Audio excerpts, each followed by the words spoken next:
the course of the country. In a ceremony that's already been moved indoors because of bitterly cold weather, Donald Trump will be taking the oath of office in the rotunda of the Capitol 4 years after a mob of his supporters ransacked the same building in a failed effort to reverse an election that he lost. His restoration will culminate a political comeback unlike any in American history. For now, we are bringing to you those live visuals that are coming from Capitol Hill, where you can see the outgoing US president accompanied by his wife. In fact, right now what we can see is Melania Trump being brought inside Capitol Hill. In fact, I'm also joined in by our managing editor, Zaka Jacob, with me on the broadcast. Zaka, take us through what makes this inauguration ceremony so monumental today. Well, for starters, it's peaceful compared to 4 years ago when you had the entire January 6th incident. And, you know, this is a point that Biden has been stressing for a while now, that this is part of US history, that you've always had a peaceful transfer of power, either once in 4 years or once in 8 years. So, look, I think fundamentally Trump is going to change a lot of aspects of government. Clearly, he has a very expansive agenda. He's talked about, you know, as many as 100 executive orders on day one itself. Immigration is going to be the number one agenda item for him. There's talk of him declaring some kind of a national emergency on the southern border. Trade and tariffs is going to be the other big focus. He's threatened as much as 70% tariffs on countries like China. He's talked about 25% tariffs on Canada, on Mexico, until they crack down on the illegal immigration problem. So immigration, trade and tariffs are going to be some solid, you know, items on his agenda, as we see more and more members of Mr. Trump's family, his cabinet. All of them have made their way now to the Capitol Hill Rotunda, where the inauguration ceremony will happen. The inauguration itself is just a very brief thing. The president puts his right hand up and holds the other hand is extended onto the Bible, and he basically says that he will serve the people of the United States as truly and as faithfully as he can to the Constitution. But look, Trump 2.0 in terms of agenda, in terms of what his priorities are going to be, is going to be completely and quite radically different from Trump 1.0. Trump himself had said that in 2016 or 2017, when he first became president, he was new to Washington. He was trying to figure his way around. Right now, all the people that he's chosen, for example, his Secretary of State, his National Security Advisor, his Chief of Staff, all of the people have pledged loyalty to him above all else. So I think he is fundamentally going to reshape the way government works in Washington. All right. In fact, as we speak, Christopher Macchio singing "Oh America" over there. Let's quickly go across to CNN's Julia Benbrook, who's also joining me live right now from Washington, D.C. Julia, thank you for joining in. What a monumental day, but take us through these arrangements. And also we know that, you know, it's the first time in 40 years that all these arrangements have been shifted inside the Capitol Hill due to inclement weather conditions. Give us a sense of the security arrangements as well, and of course the who's who are there. Well, this is an event that takes months on months of planning, and of course a lot of well thought out security. You've got a lot of important people in that room, including all the former presidents, current president, and the incoming president. And there are contingency plans in place for an event like this. They know that weather can get in the way. And when this decision was made on Friday, when President-elect Donald Trump said that he had ordered that they move his inauguration ceremony into the Capitol Rotunda due to safety concerns, there was a lot of scrambling to get all of those details in place, and it does mean that a lot less people are going to get to see it in person. Capitol officials had said that about 200,000 people were ticketed to watch this ceremony when it was outside on the big stage like it was expected to be. Now we know that about 2,600 people will be here in the Capitol area, and that doesn't even mean that all of them are going to get to see it in person. That means some in the Capitol Rotunda, where we're watching things happen now, some in Emancipation Hall, an area not too far from there, and then some on a screen in the Capitol Visitors Center. There's a big group of Trump supporters in another part of Washington, D.C. at the Capital One Arena watching this. We have a crew there that says there's really a party atmosphere going on, especially anytime that Trump is up on the big screen. And he is expected to go over there for kind of a re-envisioned parade, because that won't be outside either, in Capital One following this swearing in. Julia, the big talking point right now are the flurry of executive orders which will be signed by Donald Trump on day one. Could you give us a sense of what can we expect from all these executive orders, whether it is immigration, energy, or even renaming Gulf of Mexico to Gulf of America? And we do expect him to move fast. This will be a big statement. In fact, he might sign some of those executive orders before he even goes to the White House. Some of that might happen here at the Capitol. But focusing in on border security, on ramping up U.S. energy production, we also know that he might make some moves to pardon some of the January 6 rioters. That's something that he said he would do. He did say during his victory rally last night that he'll outline some of the moves he's going to make in his inaugural speech. All right. Many thanks to you, Julia. It was a pleasure speaking to you. Thank you for bringing us all those latest inputs. And with that, let me quickly go across to Sanjay Suri, who's also currently stationed in Washington right now. Sanjay joins us. Sanjay, it's, of course, a very, very cold day, as we can see. In fact, Donald Trump coming inside the Capitol Hill as we speak. We can see earlier J.D. Vance also just entered Capitol Hill. So did the outgoing U.S. president. Give us a sense of what's the mood like in Washington, D.C. in the run-up to this entire ceremony. We've been seeing a lot of protests taking place, Sanjay. Well, we've been seeing protests. We've also been seeing rallies very passionately in support of Trump. And we saw that huge turnout at Capitol Arena yesterday at his pre-inauguration rally. And of course, if we think of the mood in Washington, D.C., the city and its residents are emphatically democratic, and they're not very excited about this at all. But really, a lot of people have descended upon D.C., tens of thousands from around the country. They arrange their travel anticipating an outdoor event. That isn't happening quite as intended for the reasons that you described and for the reasons that I can feel standing here. But clearly, a lot of these people are around, and they're around Capitol Hill, and there is an air of excitement. His Trump supporters are really, really passionate. They believe this is some sort of a new coming. This is feeling to them like a deliverance in almost a religious sense and not just a political sense. And of course, we are just a very short while now from this bombardment of announcements that's going to come from Trump, and it's going to come very fast, straight after his inauguration. Within moments of that, he's not even going to wait till he returns to the Oval Office to make those announcements. These will come thick and fast, and we know some of the headline announcements on immigration, on what I considered work policies in education and in the armed forces, on energy issues within the U.S. He has said in his pre-inauguration rally yesterday that America is sitting on liquid gold. So he's going to drill, drill, drill. And so this is going to really change the structure and the society in America. It will do no less than that. Right. And to many, this will be deliverance. To some, it will be a bombshell. Absolutely. The rotunda, in fact, packed with all the high-profile attendees. In fact, Joe Biden, the outgoing U.S. president, accompanied by the outgoing Vice President Kamala Harris over there. And in fact, the outgoing First Lady also very much accompanying Joe Biden over there, Jill Biden there.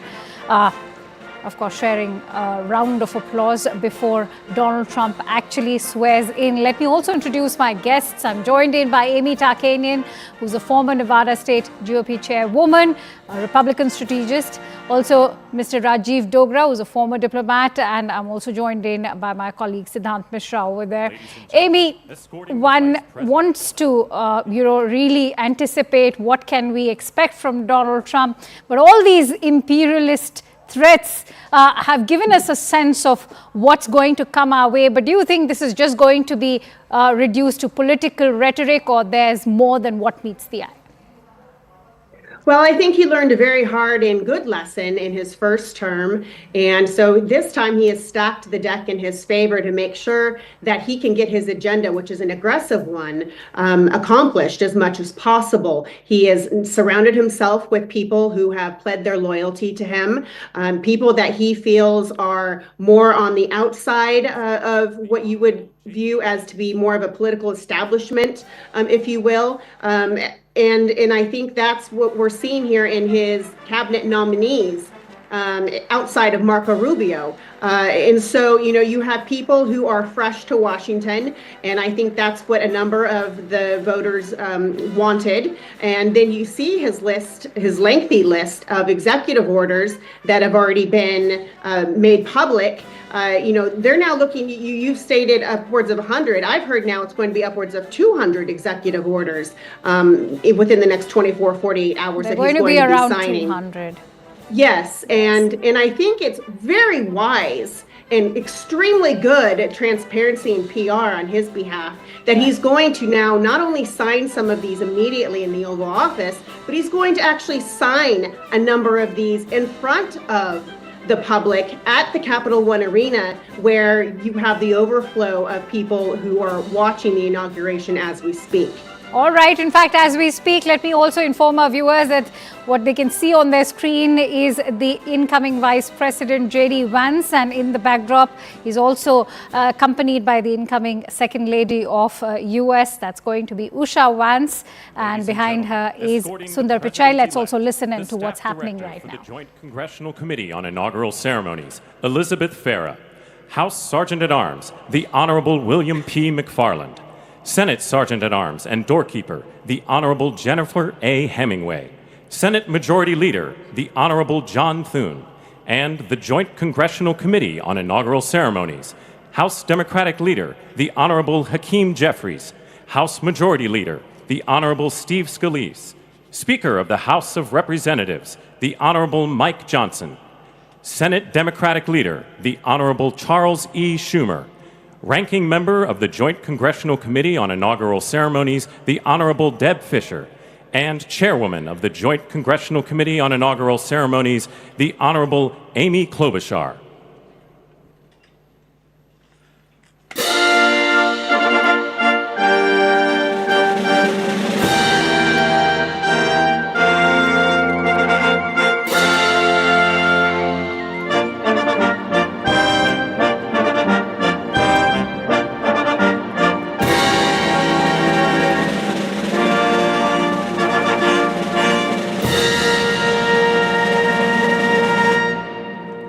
Ladies and gentlemen, the President-elect of the United States, the Honorable Donald John Trump.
Ladies and gentlemen, please be seated.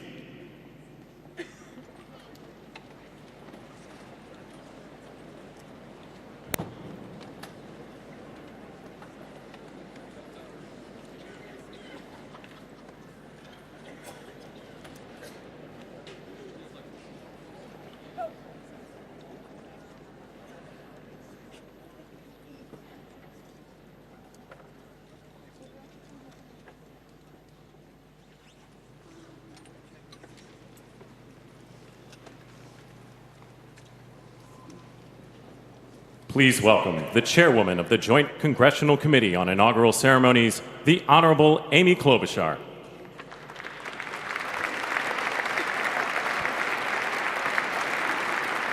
Good morning, everyone. Welcome to the 60th presidential inauguration. Today, President-elect Trump and Vice President-elect Vance will take their oaths of office, and we will witness the peaceful transfer of power at the heart of our democracy.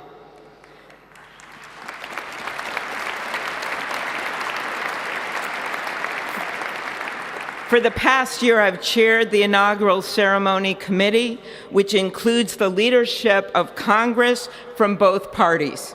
We thank the committee and Capitol staff and law enforcement who worked so hard over the last year, and especially the last 3 days. You've done a beautiful job, and you have shown grace under pressure.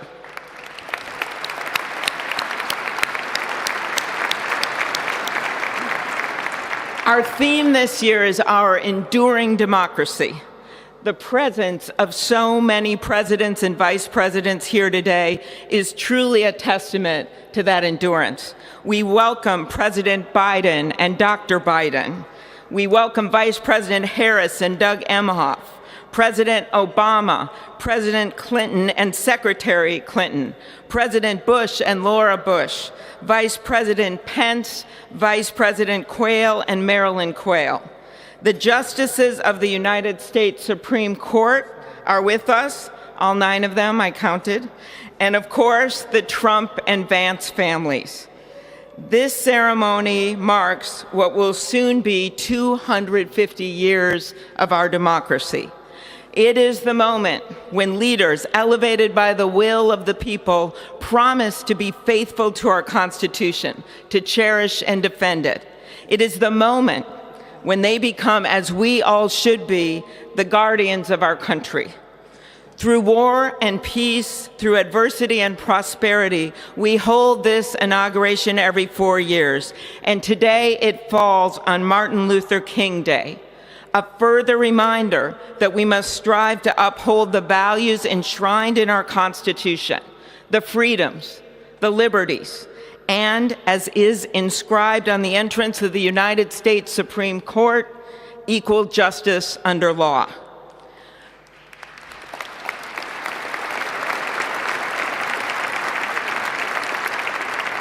But what makes this moment more than a passing ceremony is all who are watching it across the country, the people of this nation, the ordinary people doing extraordinary things. President Kennedy, who at one point worked as a senator in this building and would often walk through this very rotunda, once said, "In a democracy, every citizen, regardless of interest in politics, holds office. Every one of us is in a position of responsibility."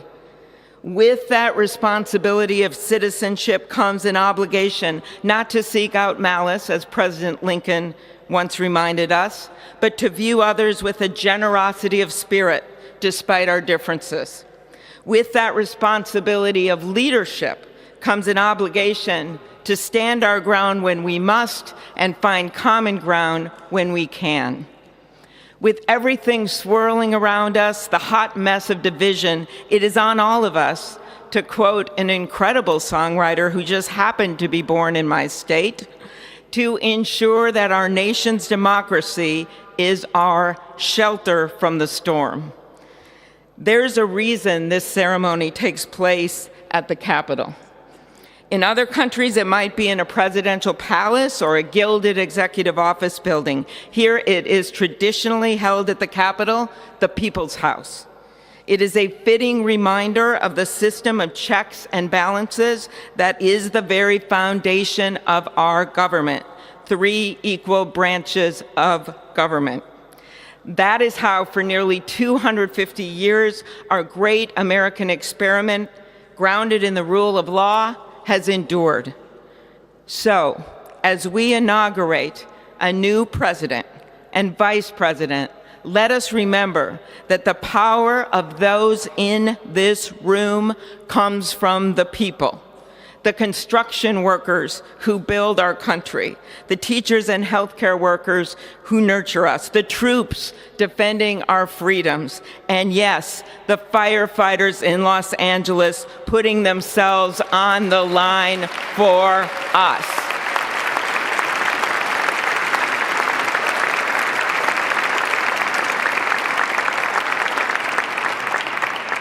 Our democracy's strength and grit must match theirs. May God bless our nation. Thank you.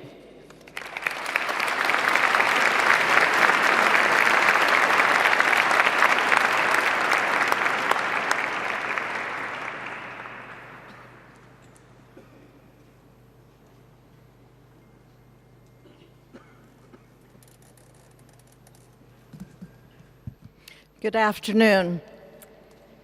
Endurance through the years is the ultimate test.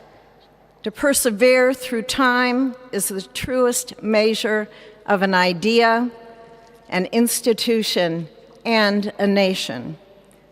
Our founders wrote the Constitution so that America could withstand all the twists and turns of time.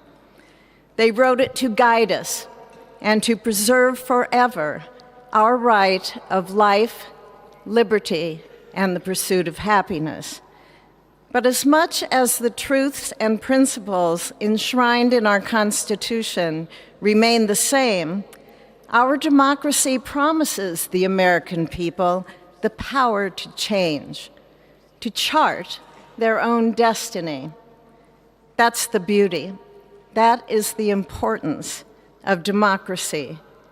It allows the endurance, the permanence of a nation through change. It allows nations like our United States both to avoid the obstacles and to seize the opportunities God has placed before us, all while staying true to our founding principles. Today is our country's 60th inauguration ceremony. Like all the others before it, it is a celebration of our right to set our uniquely American course.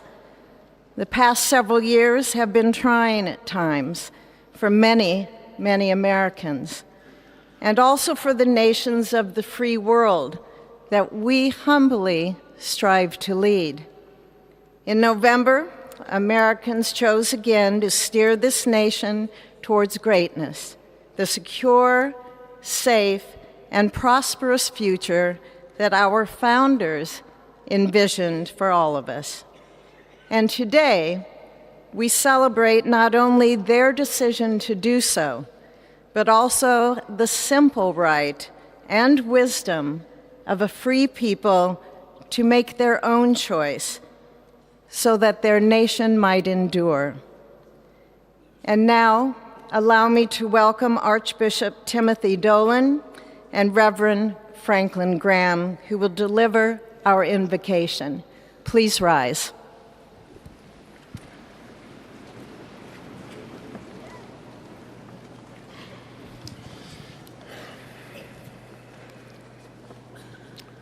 Be still and know that I am God, supreme among the nations, supreme on the earth. Let us pray. Remembering General George Washington on his knees at Valley Forge, recalling Abraham Lincoln at his second inaugural, with malice toward none, with charity for all, with firmness in the right as God gives us to see the right. Remembering General George Patton's instructions to his soldiers as they began the Battle of the Bulge 8 decades ago. Pray. Pray when fighting. Pray alone. Pray with others. Pray by night. Pray by day. Observing the birthday of the Reverend Martin Luther King, who warned, without God, our efforts turn to ashes. We, blessed citizens of this one nation under God, humbled by our claim that in God we trust, gather indeed this inauguration day to pray for our President Donald J. Trump, his family, his advisors, his cabinet, his aspirations, his vice president, for the Lord's blessings upon Joseph Biden, for our men and women in uniform, for each other whose hopes are stoked this new year, this inauguration day. We cannot err in relying upon that prayer from the Bible, upon which our president will soon place his hand in oath, as we make our own the supplications of King Solomon for wisdom as he began his governance. God of our fathers, in your wisdom you set man to govern your creatures, to govern in holiness and justice, to render justice with integrity. Give our leader wisdom, for he is your servant, aware of his own weakness and brevity of life. If wisdom which comes not from you be not with him, he shall be held in no esteem. Send wisdom from heavens that she may be with him, that he may know your designs. Please, God, bless America. Please, mend her every flaw. You are the God in whom we trust, who lives and reigns forever and ever. Amen.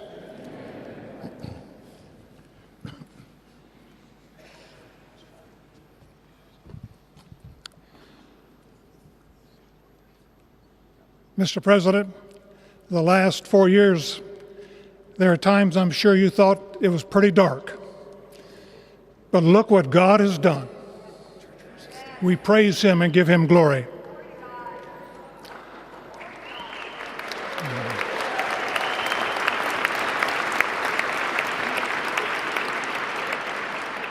Let us pray. Our Father and our God, thou hast said, blessed is the nation whose God is the Lord. As the prophet Daniel prayed, blessed be the name of God forever and ever. For wisdom and might are his. He changes the times and the seasons. He removes kings. He raises up kings. He gives wisdom to the wise and knowledge to those who have understanding. Our Father, today, as President Donald J. Trump takes the oath of office once again, we come to say thank you, O Lord our God. Father, when Donald Trump's enemies thought he was down and out, you and you alone saved his life and raised him up with strength and power by your mighty hand. We pray for President Trump that you'll watch over, protect, guide, direct him. Give him your wisdom from your throne on high. We ask that you would bless him and that our nation would be blessed through him. We also ask that you would bless and protect Melania as First Lady. We thank you for the beauty, the warmth, and grace that she shows not only to this nation, but to the whole world. We thank you for Vice President-elect J.D. Vance and his wife Usha and their young family. May he be a strength to President Trump, to stand beside him, to hold up his arms like Aaron held up the arms of Moses in the midst of battle. The prophet Samuel reminded the people, it was you that brought them up from the land of Egypt. And he said, now stand still, that I may reason with you before the Lord. So, Father, we take this moment to stand still, to remember the great things that you have done for this nation. Thank you for the protection, the bounty, the freedoms that we so enjoy. We remember to keep our eyes fixed on you, and may our hearts be inclined to your voice. We know that America can never be great again if we turn our backs on you. We ask for your help, and we pray all of this in the name of the King of Kings, the Lord of Lords, your Son, my Savior, and our Redeemer, Jesus Christ. Amen. Ladies and gentlemen, please welcome Associate Justice Kavanaugh to administer the Vice Presidential Oath of Office.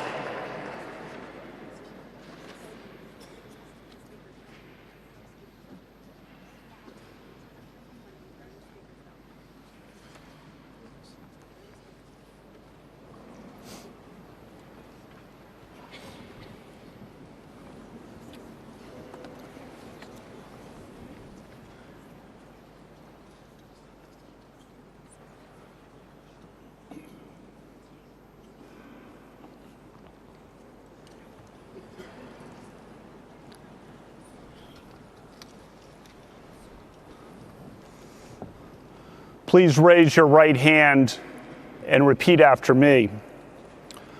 I, James David Vance, do solemnly swear. I, James David Vance, do solemnly swear that I will support and defend the Constitution of the United States that I will support and defend the Constitution of the United States against all enemies, foreign and domestic, against all enemies, foreign and domestic, that I will bear true faith that I will bear true faith and allegiance to the same, and allegiance to the same, that I take this obligation freely that I take this obligation freely without any mental reservation without any mental reservation or purpose of evasion, and that I will well and faithfully discharge the duties of the office on which I am about to enter. So help me God. So help me God. Congratulations, Mr. Vice President.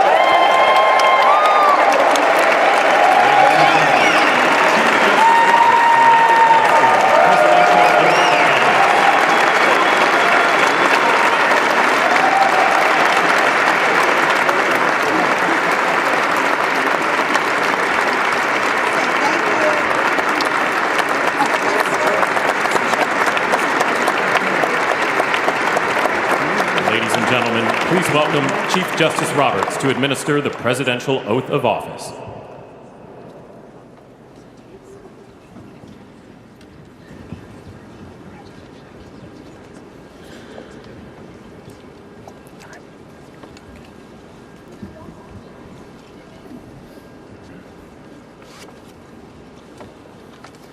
Please raise your right hand and repeat after me.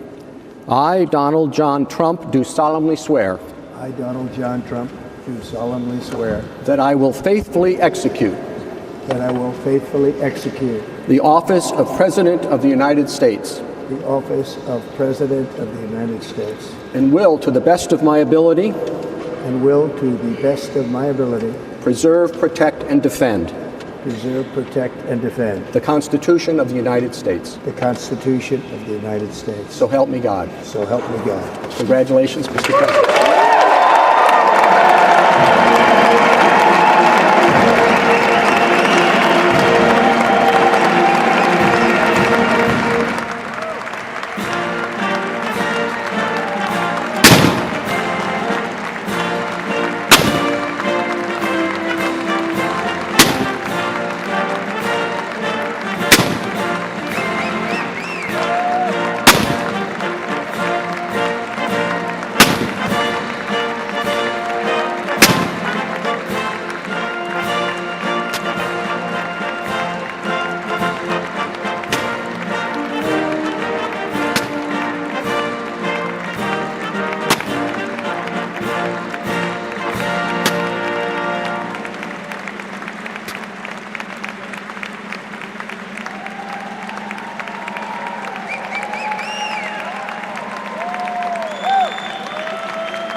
It is my honor and pleasure to introduce to you the 45th and the 47th President of the United States of America, Donald J. Trump.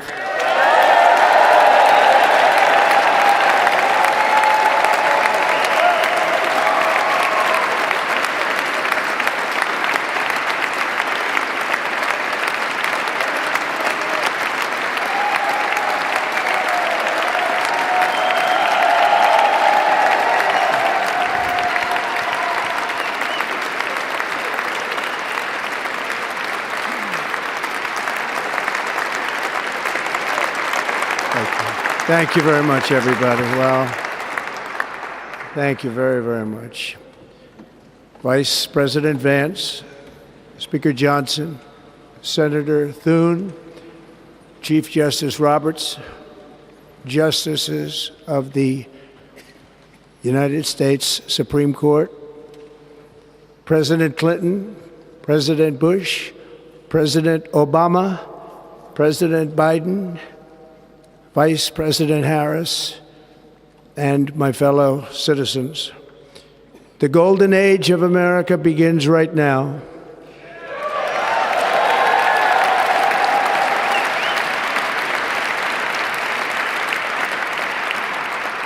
From this day forward, our country will flourish and be respected again all over the world. We will be the envy of every nation, and we will not allow ourselves to be taken advantage of any longer. During every single day of the Trump administration, I will very simply put America first.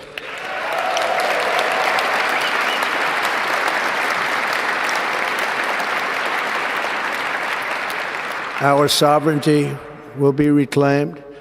Our safety will be restored. The scales of justice will be rebalanced. The vicious, violent, and unfair weaponization of the Justice Department and our government will end.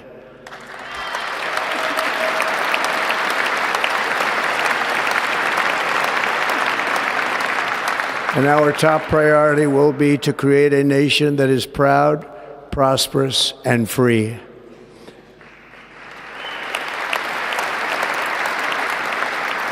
America will soon be greater, stronger, and far more exceptional than ever before.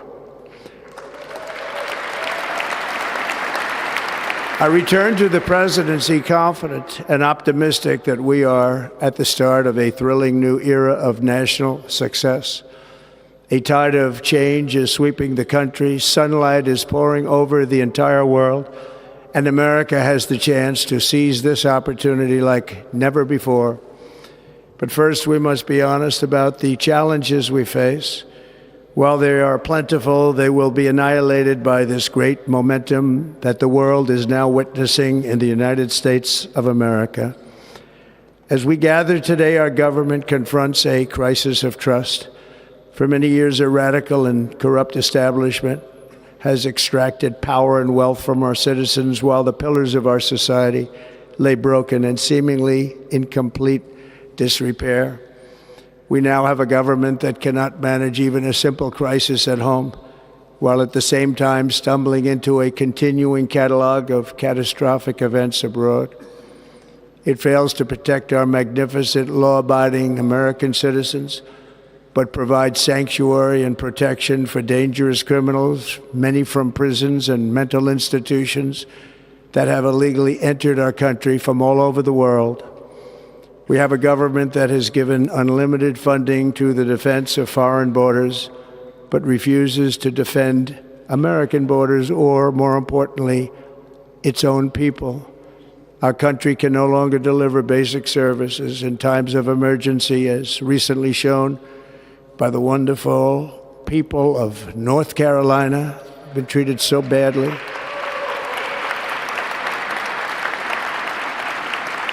And other states who are still suffering from a hurricane that took place many months ago. Or more recently, Los Angeles, where we are watching fires still tragically burn from weeks ago without even a token of defense. They're raging through the houses and communities, even affecting some of the wealthiest and most powerful individuals in our country, some of whom are sitting here right now. They don't have a home any longer. That's interesting. But we can't let this happen. Everyone is unable to do anything about it. That's going to change. We have a public health system that does not deliver in times of disaster, yet more money is spent on it than any country anywhere in the world. And we have an education system that teaches our children to be ashamed of themselves in many cases, to hate our country despite the love that we try so desperately to provide to them. All of this will change starting today, and it will change very quickly.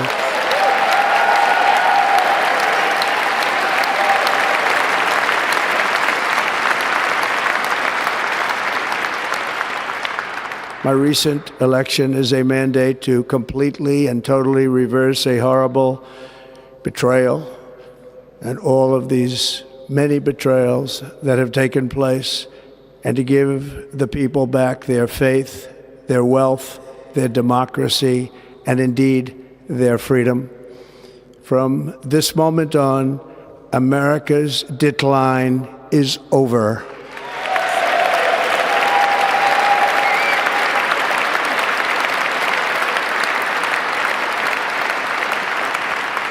Our liberties and our nation's glorious destiny will no longer be denied, and we will immediately restore the integrity, competency, and loyalty of America's government. Over the past 8 years, I have been tested and challenged more than any president in our 250-year history, and I've learned a lot along the way. The journey to reclaim our republic has not been an easy one, that I can tell you. Those who wish to stop our cause have tried to take my freedom and indeed to take my life. Just a few months ago in a beautiful Pennsylvania field, an assassin's bullet ripped through my ear. But I felt then, and believe even more so now, that my life was saved for a reason. I was saved by God to make America great again.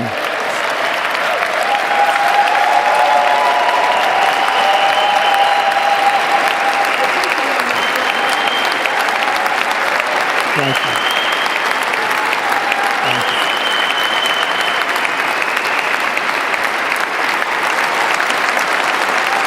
Thank you very much.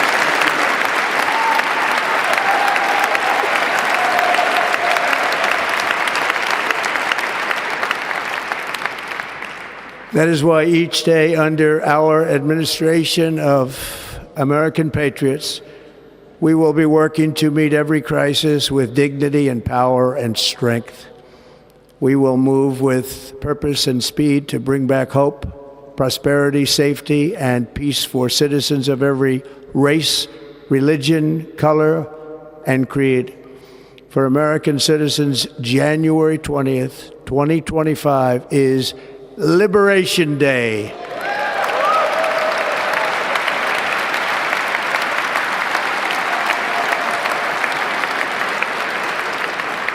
It is my hope that our recent presidential election will be remembered as the greatest and most consequential election in the history of our country. As our victory showed, the entire nation is rapidly unifying behind our agenda with dramatic increases in support from virtually every element of our society, young and old, men and women, African Americans, Hispanic Americans, Asian Americans, urban, suburban, rural. And very importantly, we had a powerful win in all 7 swing states. And the popular vote, we won by millions of people. To the Black and Hispanic communities, I want to thank you for the tremendous outpouring of love and trust that you have shown me with your vote. We set records, and I will not forget it. I've heard your voices in the campaign, and I look forward to working with you in the years to come. Today is Martin Luther King Day, and his honor, this will be a great honor, but in his honor we will strive together to make his dream a reality. We will make his dream come true.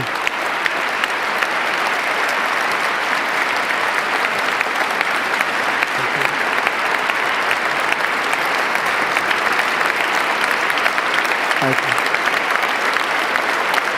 Thank you. National unity is now returning to America, and confidence and pride is soaring like never before. In everything we do, my administration will be inspired by a strong pursuit of excellence and unrelenting success. We will not forget our country. We will not forget our Constitution, and we will not forget our God. Can't do that.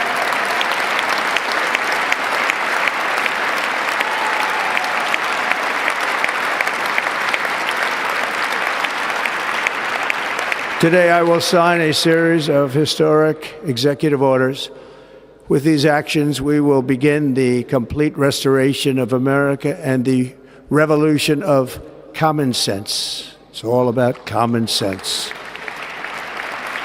First, I will declare a national emergency at our southern border.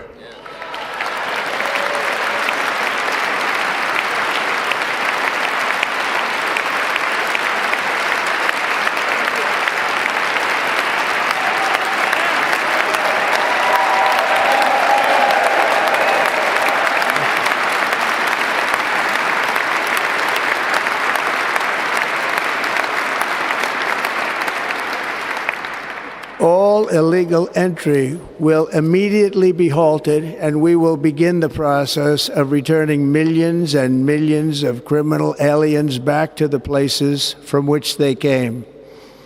We will reinstate my Remain in Mexico policy.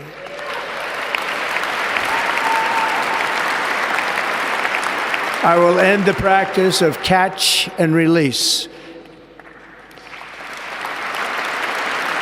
And I will send troops to the southern border to repel the disastrous invasion of our country.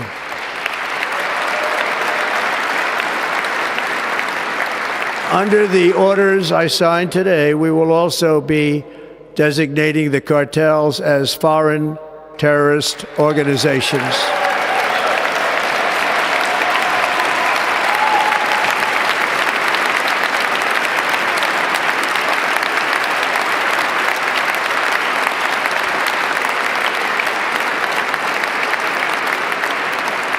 And by invoking the Alien Enemies Act of 1798, I will direct our government to use the full and immense power of federal and state law enforcement to eliminate the presence of all foreign gangs and criminal networks, bringing devastating crime to U.S. soil, including our cities and inner cities.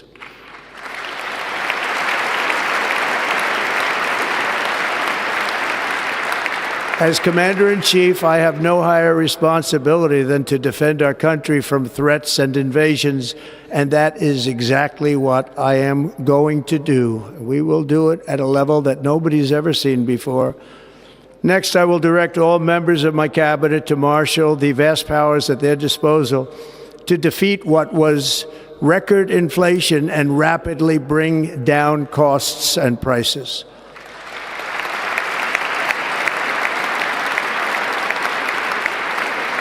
The inflation crisis was caused by massive overspending and escalating energy prices, and that is why today I will also declare a national energy emergency. We will drill, baby, drill.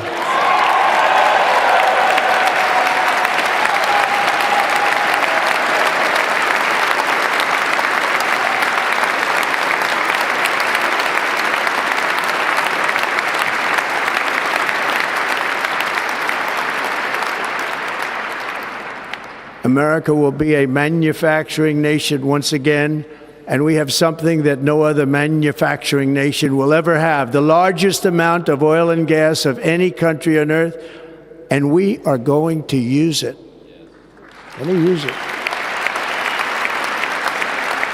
We will bring prices down, fill our strategic reserves up again, right to the top, and export American energy all over the world. We will be a rich nation again, and it is that liquid gold under our feet that will help to do it. With my actions today, we will end the Green New Deal, and we will revoke the electric vehicle mandate, saving our auto industry and keeping my sacred pledge to our great American auto workers.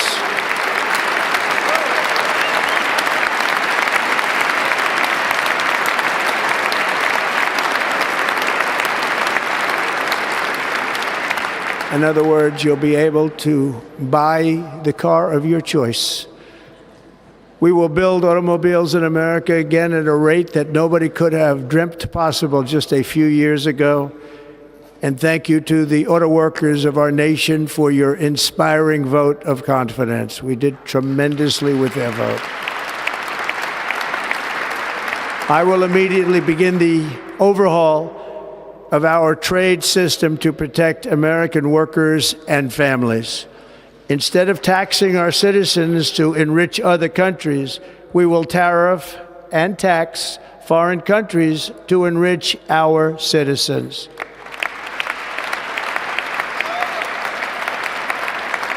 For this purpose, we are establishing the External Revenue Service to collect all tariffs, duties, and revenues. It will be massive amounts of money pouring into our treasury, coming from foreign sources. The American dream will soon be back and thriving like never before to restore competence and effectiveness to our federal government. My administration will establish the brand new Department of Government Efficiency.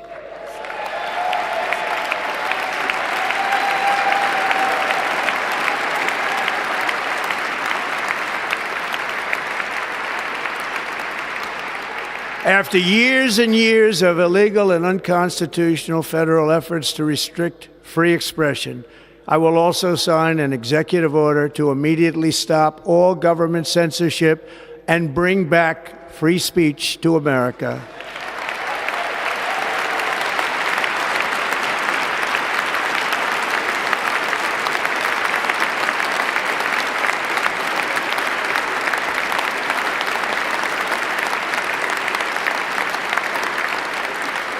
Never again will the immense power of the state be weaponized to persecute political opponents, something I know something about. We will not allow that to happen. It will not happen again. Under my leadership, we will restore fair, equal, and impartial justice under the constitutional rule of law.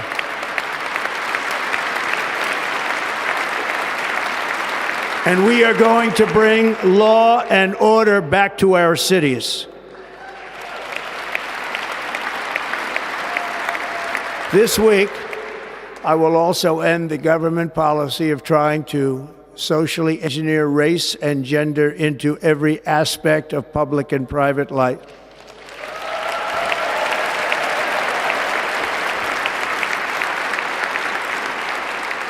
We will forge a society that is colorblind and merit-based.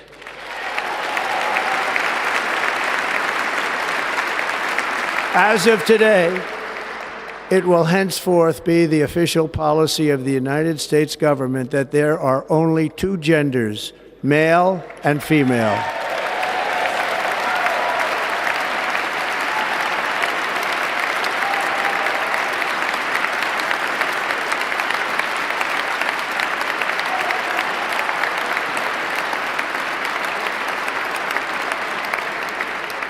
This week, I will reinstate any service members who were unjustly expelled from our military for objecting to the COVID vaccine mandate with full back pay.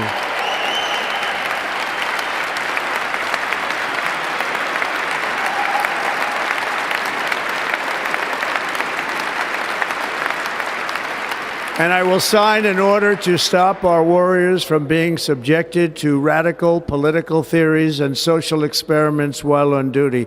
It's going to end immediately. Our armed forces will be freed to focus on their sole mission, defeating America's enemies.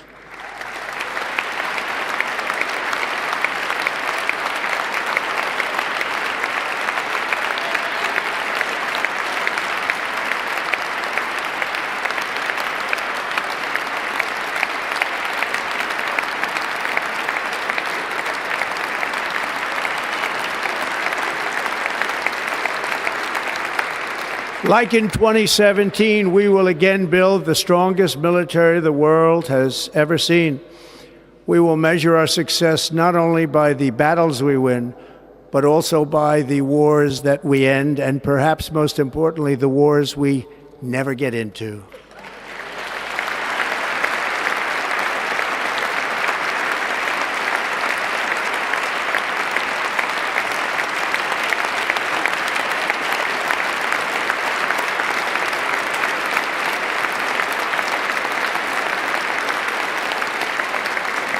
My proudest legacy will be that of a peacemaker and unifier. That's what I want to be, a peacemaker and a unifier.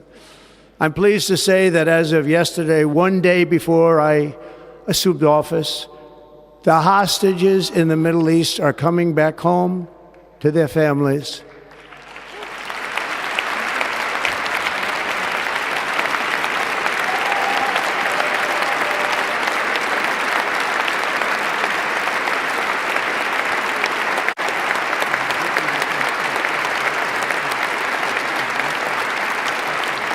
Thank you. America will reclaim its rightful place as the greatest, most powerful, most respected nation on earth, inspiring the awe and admiration of the entire world. A short time from now, we are going to be changing the name of the Gulf of Mexico to the Gulf of America, and we will restore the name of a great president, William McKinley, to Mount McKinley, where it should be and where it belongs.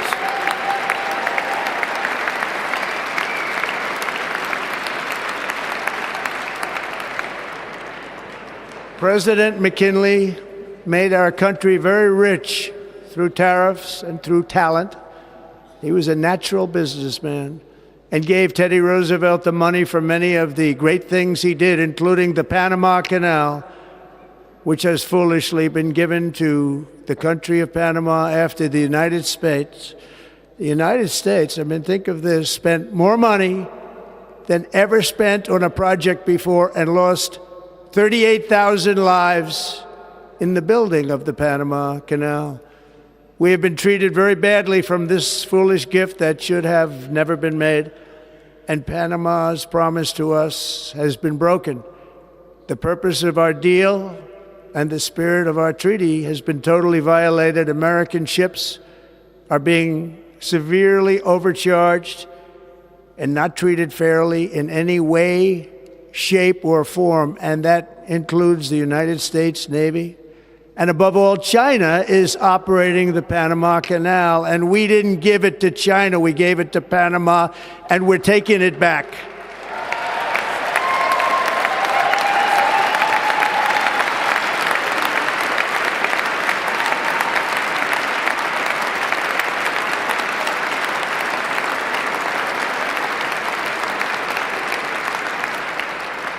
Above all, my message to Americans today is that it is time for us to once again act with courage, vigor, and the vitality of history's greatest civilization. So as we liberate our nation, we will lead it to new heights of victory and success. We will not be deterred. Together we will end the chronic disease epidemic and keep our children safe, healthy, and disease-free. The United States will once again consider itself a growing nation, one that increases our wealth, expands our territory, builds our cities, raises our expectations, and carries our flag into new and beautiful horizons.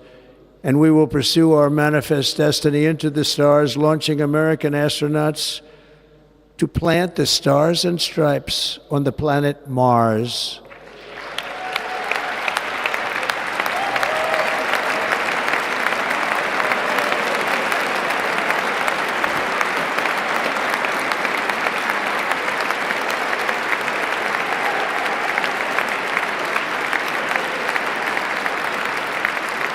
Ambition is the lifeblood of a great nation, and right now our nation is more ambitious than any other. There's no nation like our nation. Americans are explorers, builders, innovators, entrepreneurs, and pioneers. The spirit of the frontier is written into our hearts. The call of the next great adventure resounds from within our souls. Our American ancestors turned a small group of colonies on the edge of a vast continent into a mighty republic of the most extraordinary citizens on earth. No one comes close. Americans pushed thousands of miles through a rugged land of untamed wilderness. They crossed deserts, scaled mountains, braved untold dangers, won the Wild West, ended slavery, rescued millions from tyranny, lifted billions from poverty, harnessed electricity, split the atom, launched mankind into the heavens, and put the universe of human knowledge into the palm of the human hand. If we work together, there is nothing we cannot do and no dream we cannot achieve. Many people thought it was impossible for me to stage such a historic political comeback. But as you see today, here I am. The American people have spoken.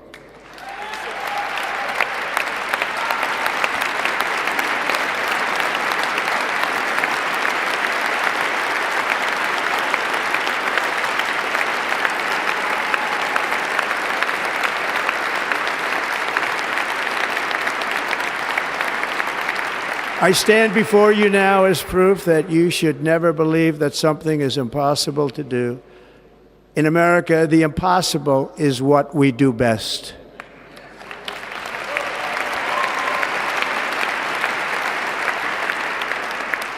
From New York to Los Angeles, from Philadelphia to Phoenix, from Chicago to Miami, from Houston to right here in Washington, D.C., our country was forged and built by the generations of patriots who gave everything they had for our rights and for our freedom. They were farmers and soldiers, cowboys and factory workers, steel workers and coal miners, police officers and pioneers who pushed onward, marched forward, and let no obstacle defeat their spirit or their pride.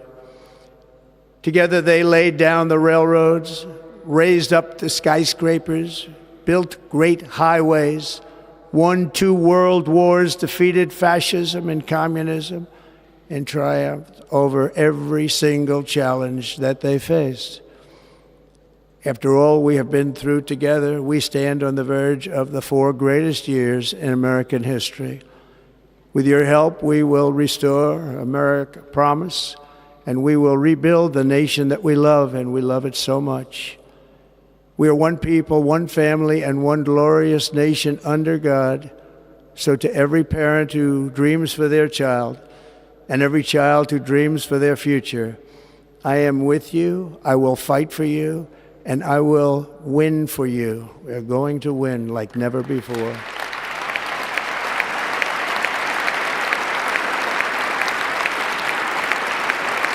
Thank you. Thank you.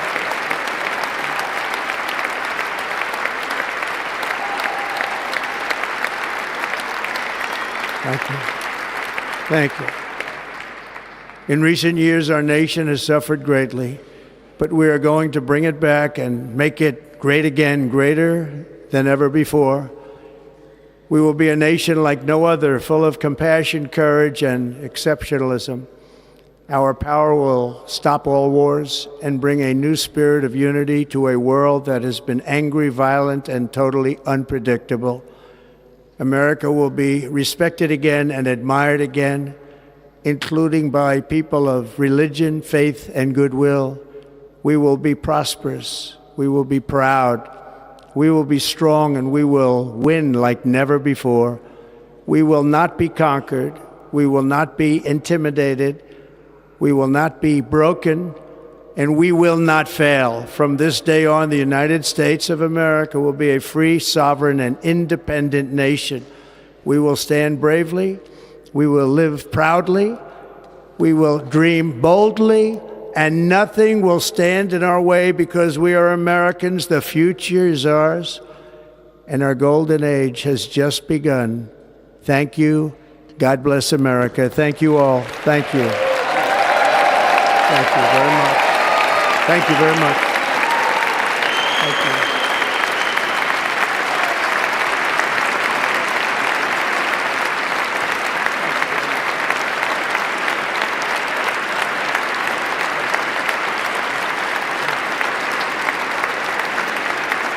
Thank you.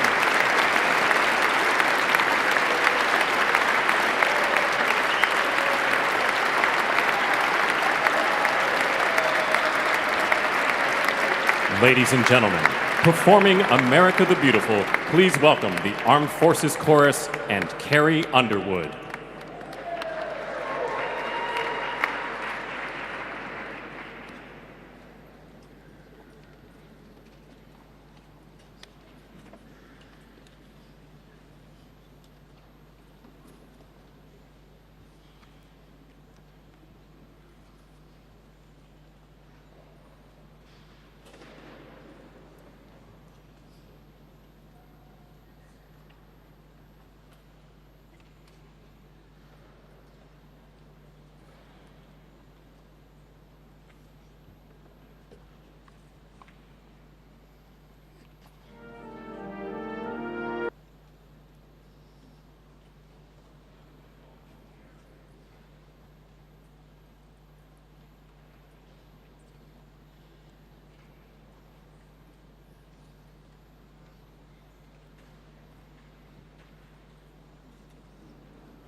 All right, Donald J. Trump sworn in as the 47th President of the United States by Chief Justice Roberts over there. Let me quickly bring in Zaka Jacob, who joins me live on the broadcast, as does Sanjay Suri, who's currently live from Washington, D.C. Zaka, how do you weigh in on the speech? A lot of referencing to God, something that we did not observe during Trump's previous presidency. Well, I think he said this in the campaign as well, that he believes that the assassination attempt that happened in Butler, Pennsylvania, which he escaped, was a second chance by God. And he believes that this is God's second chance to him to make America great again. But look at what all he's announced today already, just in that brief speech. The executive orders that are already being signed, national emergency at the southern border, sending troops to the southern border, designating drug cartels that operate from Mexico into the United States as foreign terrorist organizations. He's going to invoke the Alien Enemies Act of 1798 to get rid of criminal gangs from cities and inner cities. He's revoked the Green New Deal. He's taken back the electric vehicle mandate. He has, and this has been a campaign slogan of his, drill baby drill. So there's going to be huge emphasis on fossil fuels, once again topping up America's strategic reserves. He's establishing two new government departments, an external revenue service to collect revenue for the US federal government from sources outside the United States, and a Department of Government Efficiency, which will be headed by Elon Musk. Also, quite controversially, saying that he will rename the Gulf of Mexico to now the Gulf of America, and that he will take back the Panama Canal. So this is a very expansive, some would say even radical agenda that he has laid out, and he believes he's being true to the mandate. Also a federal executive order that will be signed saying there are only two genders, male and female. So this is going to have huge ramifications for ordinary Americans, not just whether it is immigrants who've come there who may not necessarily have proper documentation. Those families could potentially get separated, the rights of transgenders, and of course, like I said, even diplomatically, some of the neighboring countries of America are going to look at it. Mexico, for example, is not going to take kindly to the fact that the Gulf of Mexico is being unilaterally renamed as the Gulf of America. So I think this is going to be a radical agenda. It's going to upset a lot of folks, both within the US and outside. But Trump believes that this is what he has been chosen for a radical new agenda, so that America's preeminent place in the world is restored once again, as he keeps saying, make America great again. Oh, absolutely, and radical indeed it is. Let me quickly bring in Sanjay also on that note. Sanjay, if one were to draw comparisons with the previous presidency, Donald Trump himself acknowledged that he's come a long way, and all those executive orders that he's announced to sign right now, going by all of them, if they are to give a glimpse of anything that's about to come, do you see this presidency of Donald Trump, that one that's going to be more radical and structural in the changes that US is going to see? More radical without a shred of a doubt. But it's very interesting what he has held on to, because a lot of these announcements that have been made have been anticipated. We've been expecting a lot of this on illegal migrants and the southern border. Yes. But it's interesting what he has said and what he has dropped. Panama, he has stuck to. He said we will take it back. So that is something on the agenda. On the Ukraine-Russia war, we've heard not a word. So perhaps that's not happening within the first 24 hours as declared earlier. Also, very significantly, he is holding on and to press ahead with tariffs.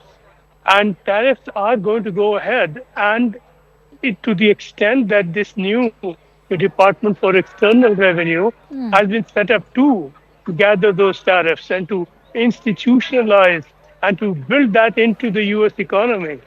This is going to be a radical change. Radical is putting it mildly. And this will institutionalize a system of tariffs. So tariffs will come. Panama, yes, there is going to be a threat. But then, with all of this, whether external or internal, what Trump's speech did not say and cannot say is that there's going to be a pushback. The US may officially call the present Gulf of Mexico, the Gulf of America now, but the Mexicans will not call it that. Everyone in the world is not obliged to call it that. There can be a pushback on tariffs. The US can impose tariffs, but other countries can take their measures too. Canada has already said that it will institute its own measures, its own almost counter tariffs and other measures to counter any such move from the US. So a lot of this is going to lead to a very strong pushback. It's not going to necessarily happen as Trump has said it will. All right, let me quickly bring in one of our guests. I'm joined in by Theron Bond, who's a Democrat strategist. Many thanks to you, Theron, for joining in. If you heard Donald Trump's speech, there was also an attack directed towards the outgoing Biden administration for not being able to protect the country, whether it was the hurricane in North Carolina or the ongoing fires as well. He's also attacked the Biden administration for weaponizing the Justice Department. How do you weigh in on the kind of attacks that were directed towards the outgoing Biden administration? Well, now the United States can not so proudly say that we now have a FOTUS or a felon of the United States. So I don't think now President Trump has a lot of room to discuss our justice system when he himself has manipulated it 34 times over and still yet been allowed to not only run, but win the office of the presidency. But he won. And so the reality is now he has to figure out how to move forward and actually unify this country.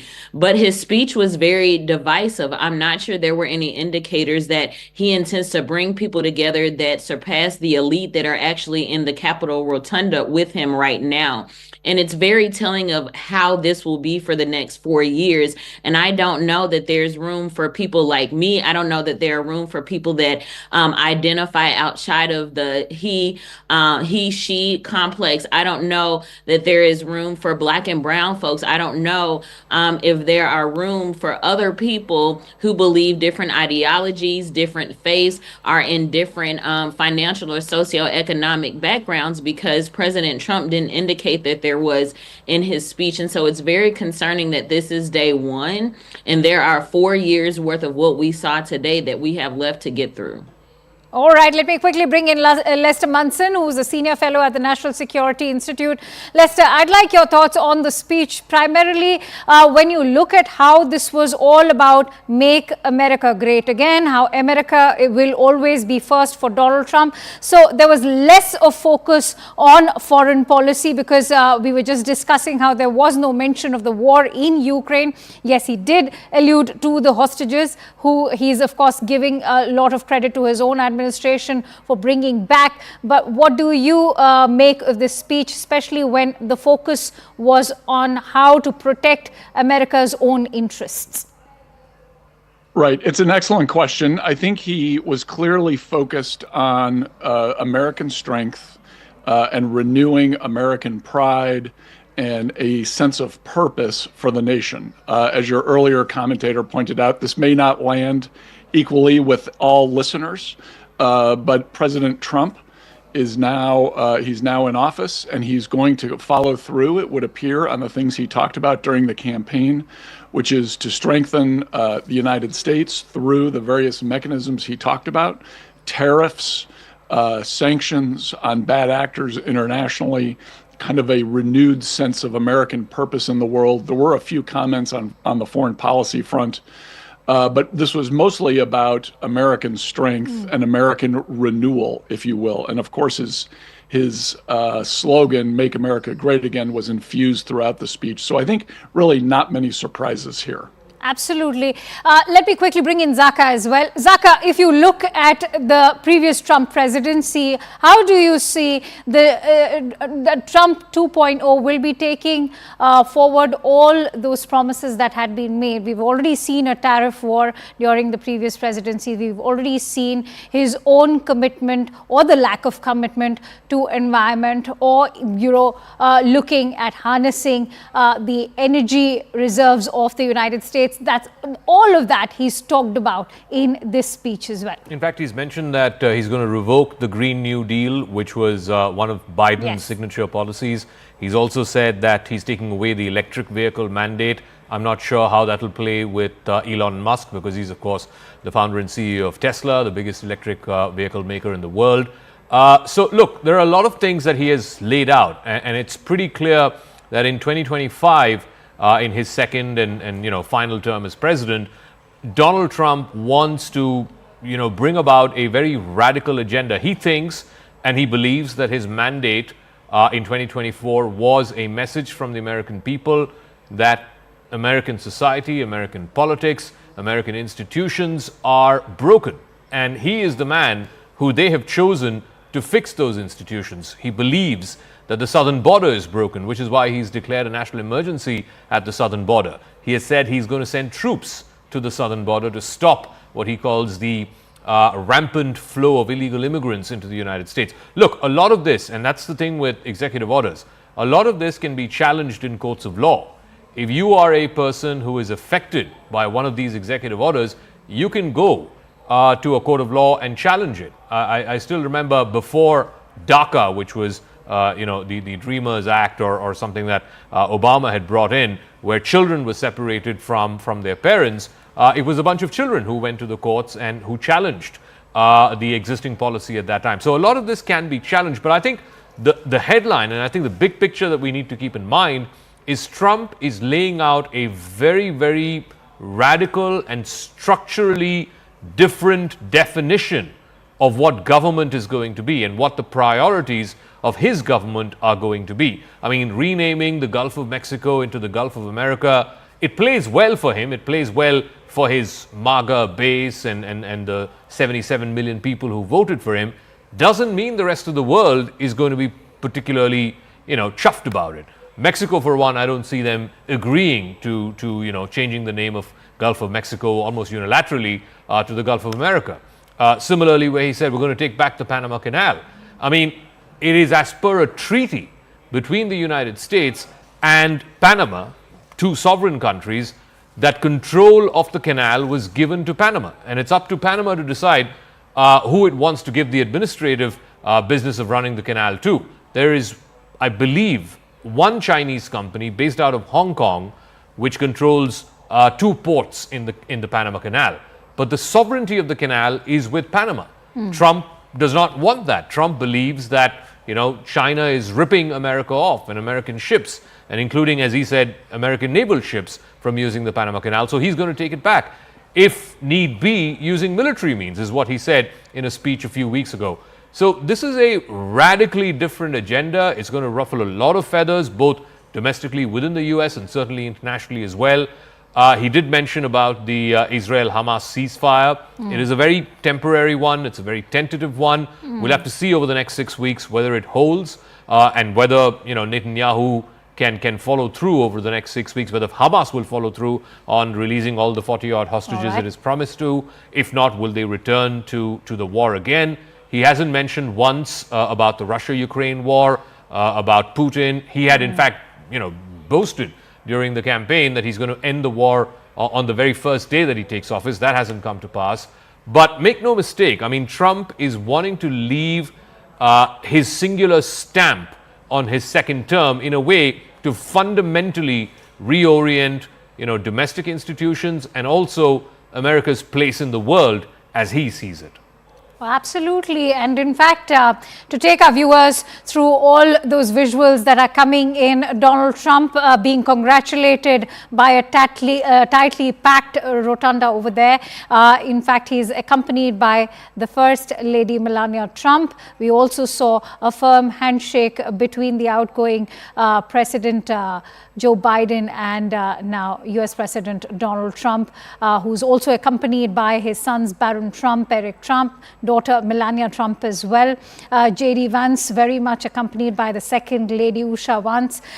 On that note, let me quickly go over to Sanjay, who continues to stay with us. Sanjay, I think there's been a lot of chatter already about who all are part of the guest list, but nobody is focused on the ones who are absent, because remember, the ones who are not at this ceremony is also an indication of Trump's own foreign policy priorities. Look at the fact that the EU President Ursula von der Leyen is very much not there. She was not even invited. Neither was the French President Emmanuel Macron. The German Chancellor Olaf Scholz is not there. You don't even have the UK Prime Minister Keir Starmer. What does it speak of the Trump administration's approach towards EU, especially now, and NATO? Well, to add to all that, Akanksha, the people within the US government who were not, a number of members of Congress were also not present there, and their absence was a very deliberate and conspicuous and emphatic statement. Michelle Obama was not there. There are people who are making their opposition felt through speech or through indirect ways. But this again, and we saw just a moment back the very warm handshake between Biden and Trump.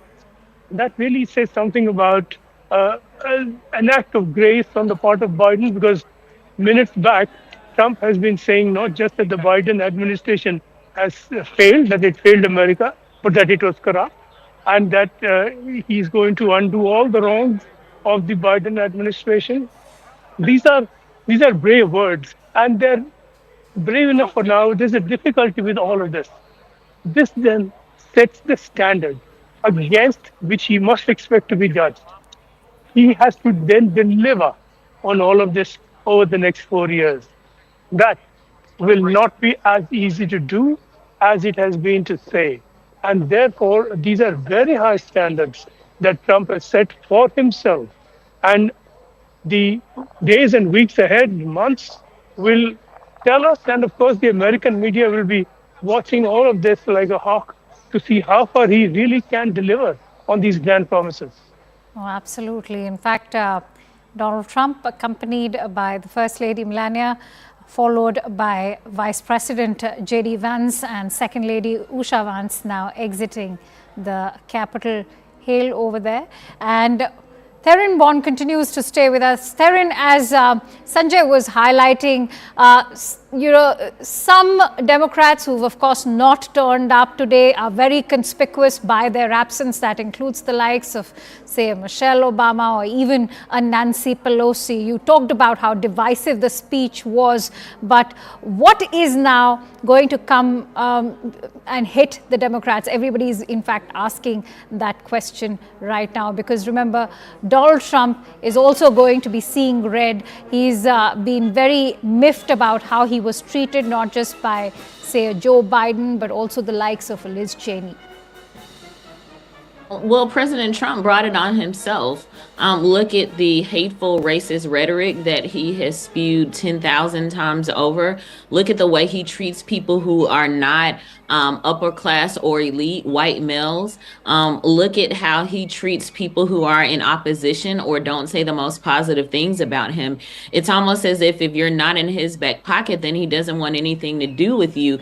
And on today of all days, which also is Martin Luther King Jr. Day in the United States, they just chose not to play a part. But what this means going forward is that now Democrats have to take as much as it took for them to do whatever they did in the 2024 cycle, as much as it took them to win the presidency in 2020, they're going to have to multiply that probably by 1,000 at least in order to get some seats back during the midterms and hopefully turn back over control to the Democrats from Republicans in 2028. And it's going to take a lot of hard work, and it's going to take some hard lessons for them to learn, and some even harder conversations that they need to have about why they lost. And the one thing that people can mostly agree on about President Trump is that despite how chaotic some situations may be that he participates in, despite him being a convicted felon, despite some of the harmful, questionable policies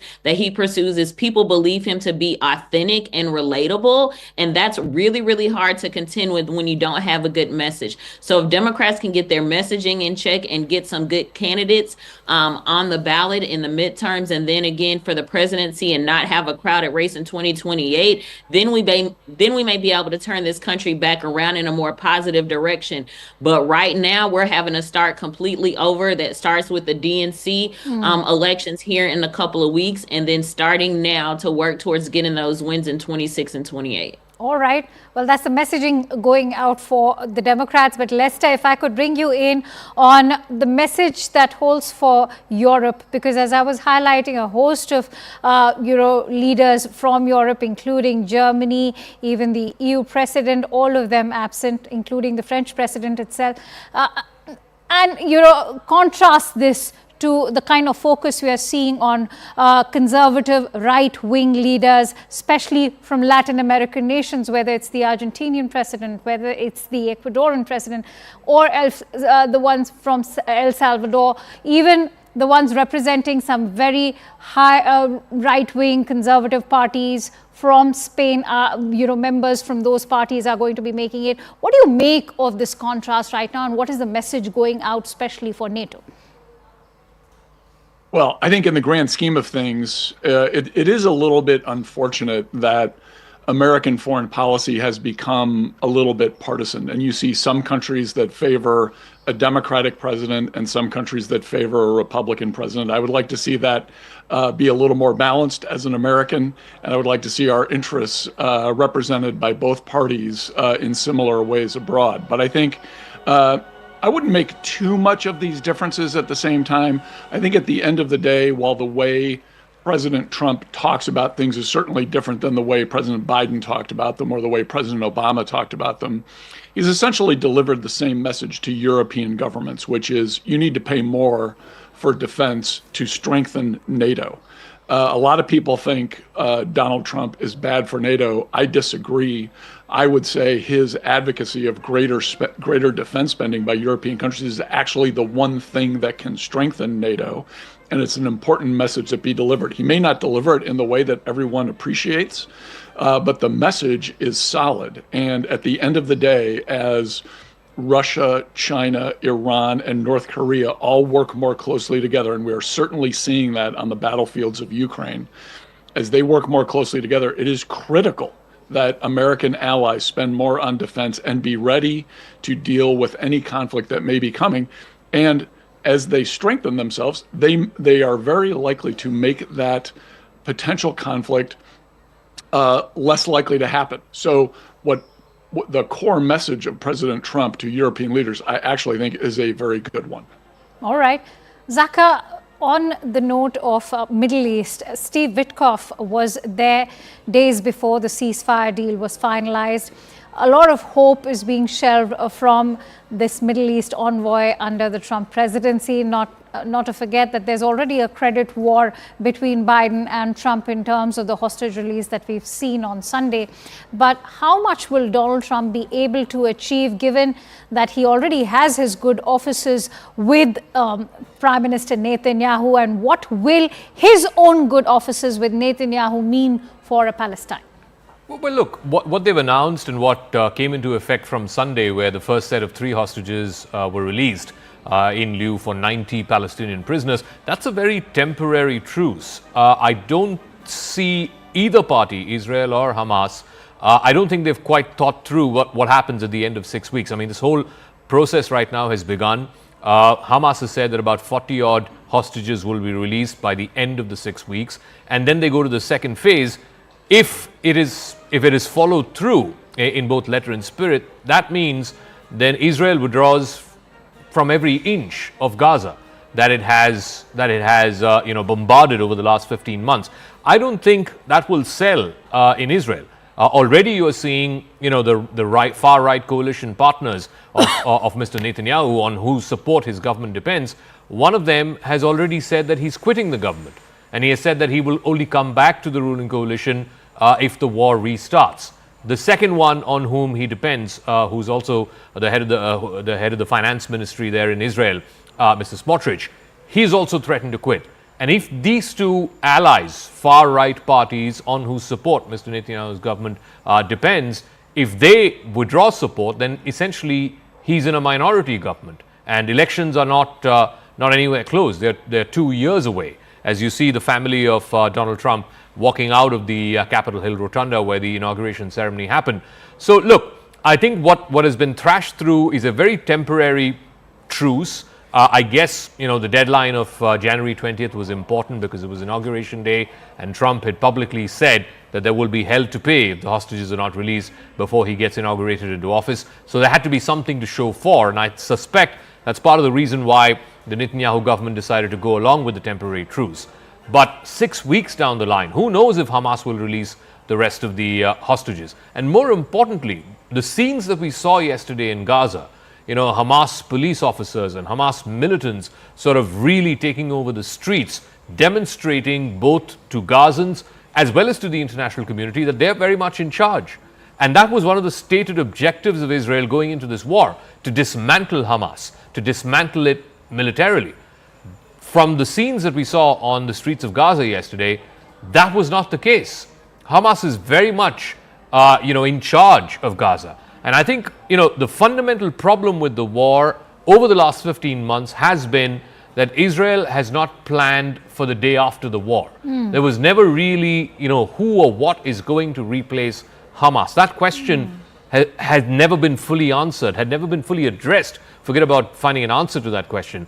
But that question has not been fully addressed. And I think that is now, coming through in the scenes that we saw yesterday. So I would sort of hold my horses on whether or not this temporary truce will last, whether it will last the next 40 odd days, and more importantly, whether it will go into the second phase, which involves withdrawal of Israeli troops from large parts of Gaza. I would sort of, defer my conclusion on that.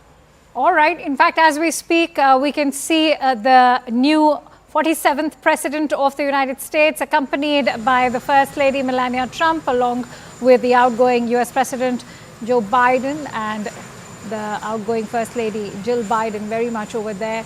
And so is J.D. Vance, along with the outgoing Vice President Kamala Harris. Let me quickly go back to Lester, who continues to stay with us on the point that Zaka was making. I think, Lester, important to also focus on the incoming Trump administration, whether you look at a Marco Rubio or a Steve Witkoff or the US ambassador to Israel, that's going to be Mike Huckabee. They are all known for their hawkish stance. In fact, in the past, they've also opposed the ceasefire deal. So how much can one hope for a permanent truce over there? Well, let's be very clear. A permanent truce there's a high degree of difficulty here. This is one of the most intractable, if not the most intractable conflict on the face of the earth right now. So under any circumstances, this would be extraordinarily difficult. I would say the chances for a permanent ceasefire are pretty slim, but they're worth pursuing. We saw what can happen when Democrats and Republicans can work together on American diplomacy. It can be more effective. At the end of the day, one of the reasons this deal happened is because Israel has done, frankly, so effectively militarily against Hamas and Hezbollah and the other Iranian proxies in the region. So that is very likely to continue. I think the Trump administration will look to isolate Iran even more than it is now, and as that is achievable, we are likely to see Israel be able to control events on the ground and maintain a ceasefire that is good for Israeli security interests. At the end of the day, if Israeli security interests are not met, no ceasefire will hold. Similarly, on the Palestinian side, I think as Iranian support withdraws, we may see a new willingness to find an accommodation with Israel. All right. In fact, I'm also joined in by Rafael Romo of CNN. He's joining us live right now. Thank you, Rafael, for joining in. Now that the inaugural address of the president is over, take us through what have been the highlights of this inauguration ceremony so far, and what can we expect to happen now? Yes, Akansha, hi. In the first minutes of the noon hour, local time here in Washington, Donald John Trump was sworn in as the 47th president of the United States. This is the first time since 1893 that a president who lost an election after a first term returns to power, returns to the White House for a second term. Members of President-elect Donald Trump's family, including his wife Melania, arrive at the Capitol Rotunda for the swearing-in ceremony. Trump's children, Ivanka Trump, Donald Trump Jr., Tiffany Trump, Eric Trump, and Barron Trump are all there. The 9 Supreme Court justices were also there. Chief Justice John Roberts was the one who swore in Trump, while Brett Kavanaugh did the same for J.D. Vance as vice president. As to what happens now, well, we're expecting about 100 executive orders dealing with topics like immigration, energy, and the shape of the U.S. government. Interesting. It's interesting that you talk about these executive orders, because, Rafael, that's exactly what I'm going to ask you. Tell us more about the executive orders that Donald Trump will be signing. A couple of them he's, of course, also referred to in his speech there. Yeah, that's right, Akansha. Donald Trump is expected to issue a really long list of executive orders in the next few hours as he begins his second term in the White House. The president-elect himself said last night during a rally that it's close to 100 executive orders. And according to a top advisor, those executive orders include actions on immigration, energy, and the shape of the government. Some people were surprised also to see just how many they were. Now, is he going to be able to issue all of them today? That remains to be seen, but at least that's what the president and his advisors are saying now, Akansha. All right. I also want to ask you, how is DC reacting to all these developments? In the days gone by, we've seen several anti-Trump protests. Some pro-Trump rallies have also taken place. So give us a sense of what's the mood like in DC. Yeah, there have been protests against Trump, but let me tell you, if you compare what's happening now to what happened 4 years ago, or let me rephrase that, what happened when he took office for the very first time, it's just a very different scenario. Back then, it was an environment of defiance, people protesting against him taking office. Now it's more of an environment of deference, with both houses of Congress being respectful of the office and promising to work with him. And the reality is that he has a very strong mandate from the American electorate.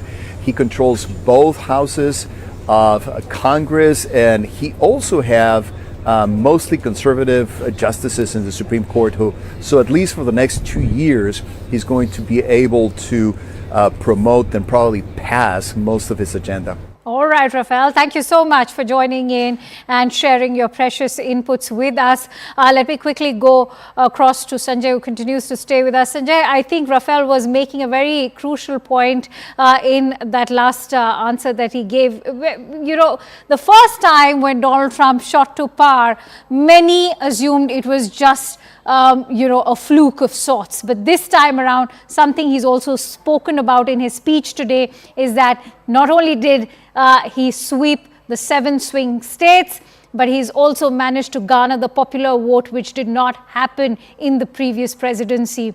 Do you think that kind of popularity will give him an advantage in Trump 2.0? No, Akansha, over the last couple of days, I joined a very strong pro-Trump rally. In fact, that was yesterday, and that was a meeting at the Capital One Arena that he addressed. I spoke to many of his supporters. A day earlier, I joined an anti-Trump rally, and of course, the sentiment there was quite the opposite. But there was one point that one member in the anti-Trump rally made, that yes, this is democracy. Trump has won. He is president, of course. But He is president of a country that's divided almost down the middle. It was just above a 50% tilt that brought Trump in. The rest accept this, of course, which is not to say that they're converted by it. They say they will keep up their opposition. They say this is not just a choice between two parties who are value neutral, that there are values, fundamental values at stake here. They will hold on to their values, and through the term of Trump in office, they will continue to make their point. So that kind of a continuing opposition has not gone away, and it will not go away. Without doubt, Trump will call the shots. He is the president. He also has control, the Republicans do, of both the houses in Congress, the House of Representatives and the Senate. So he'll be able to take his executive decisions and push bills through the Congress. So to that extent, certainly effective without check, certainly for the next 2 years until you have the midterm elections, maybe that will change then. But in the immediate future, Trump, of course, as president, will be a very strong president, which is not to say popular opposition will vanish or disappear. The question is really what Trump can deliver now as president. And it's not just the Democrats, it's not just people who are of no particular affiliation, but even those within Republican ranks, his own supporters, and they perhaps more than others that will hold him to what he has promised. All right, let me quickly bring in Therin on that note. Therin, if we talk about opposition, this time around, we've seen, of course, Republicans are holding on to their loyalties towards Donald Trump, but we've seen a differing of the agenda. If you look within the MAGA camp versus what Vivek Ramaswamy or Elon Musk have to say, especially when it comes to the issue of H-1B visas and immigration, which, of course, rings very closely over here in India as well. Do you think that this time around, Donald Trump will also be facing a challenge in terms of uniting the agendas within his Republican loyalists? I think we've already seen that, but I don't think the challenge is between his loyalists. I think his challenge is between the Republican Party and the MAGA loyalists. You have conservatives who are still a part of what we know to be the textbook Republican Party, but then you have MAGA loyalists who are loyal to Trump, which may mean usurping whatever the normal conservatives in the Republican Party desire to have. And that was evident with the reelection process of Speaker Mike Johnson. There was a bit of infighting that took place between those MAGA Trump loyalists and also the everyday Republican conservatives.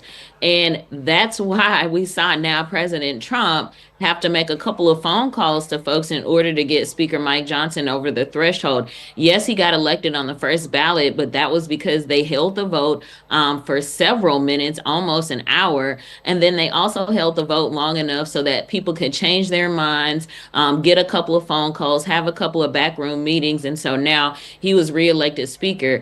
If that's the case going forward, we'll continue to see that infighting, and that may be the bridge that has to come over to the Democratic side in order to get things passed. But the reality is they don't have to do anything in a bipartisan manner because they have the numbers. And if they're not smart enough to see they have the numbers, it's certainly not on anybody else to help them figure it out. But we've already seen some contention between President Trump and also Elon Musk when it comes to those HB1 visas and other immigration policies that President Trump has promised his loyalists that don't seem to add up that well for people like Elon Musk, whose companies have run off of migrant workers at very low wages, and they want to continue to have those people. Despite this, what we saw happen in Florida a few years back, where the orange groves went unattended because there was nobody to do the work, and that was because of poor immigration instances in this country. So if that's what continues to happen, then guess what? There will be nobody who wants to do the work for that low wage. They shouldn't do it, but they do it because they need to seek a better life or seek refuge from whatever is going on in their respective countries. And so we as a country who talks about being a unifier and being land of the free and home of the brave, well, how free is it if we're selective about who can come over and put strong contingencies on those, many of which that are hidden behind racial tropes. And so going forward, if the Republican Party is to be successful, then they're actually going to have to do what they said and actually unify people not only across this country, but within their own party. All right. Many thanks to you, Theron, for joining in with those precious insights. I'd like to quickly bring in Zaka on that note. Zaka, if you look at how much this entire political comeback of Donald Trump has been romanticized, I think focus should not be taken away from the challenges that await the US president. Also, not to forget, as Theron was also highlighting, the difference of opinion that we've seen within his own loyalists, and not to forget what is already being flagged by the MAGA supporters. Well, look, he has a very expansive agenda. He believes that he has the mandate of the American people. He's won all 7 of the battleground states. He's won the popular vote. He didn't win the popular vote in 2016. So that was always a point of contention that the Democrats would hit back at him with. But now he can rightfully claim he's won, both the House as well as the Senate. The Republicans control both chambers of Congress. They have the presidency as well. And like I said, it's a pretty substantial mandate, winning all 7 battleground states, which is why he's put out his agenda out there. Now, how much of this will go through? A lot of this will be legally challenged. There will be implementation hurdles in some of them. He's talking about deporting anywhere between 10 to 12 million people. That is a lot of people. That's almost the population of Delhi, or it's like just about the population of Delhi. You can't just eliminate all of those people. Where are you going to send them? Britain had this whole, Rwanda plan, which under the previous Prime Minister, Rishi Sunak, it just came apart at the seams because even though they were paying Rwanda $4-5 billion, it just didn't work because ultimately you have to see the logistics of all of this. I mean, it's all fine for Trump to say, I'm restarting the Remain in Mexico program. But Mexico doesn't want all of these people. Mexico is not just suddenly going to open its doors to 1 million plus people. Neither is Canada going to do that, nor are any of the Latin American countries going to do that. So there are going to be serious logistical challenges in what Trump can achieve. But then, that's not going to stop him. He has said, like I said, he's going to sign 100 executive orders.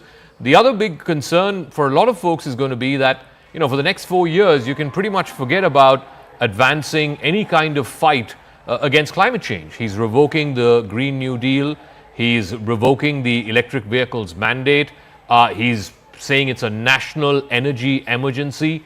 He's authorizing to drill as much oil as is required to top up America's strategic reserves. Yet again, all of this is going to have environmental consequences.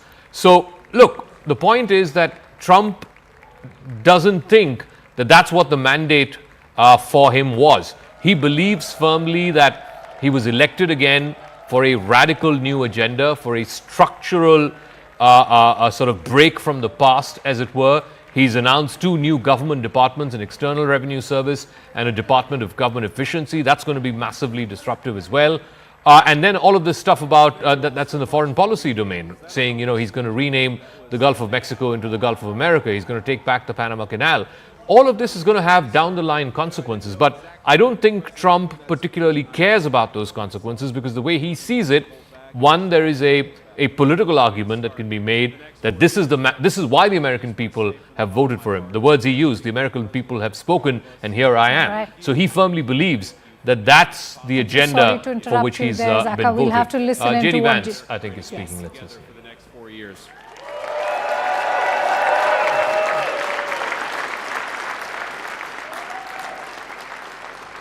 And the last thing I'll say is, having stood outside for about 5 minutes to wave goodbye to the Bidens, thank God we moved that thing indoors because it was a beautiful ceremony and it was cold as hell outside.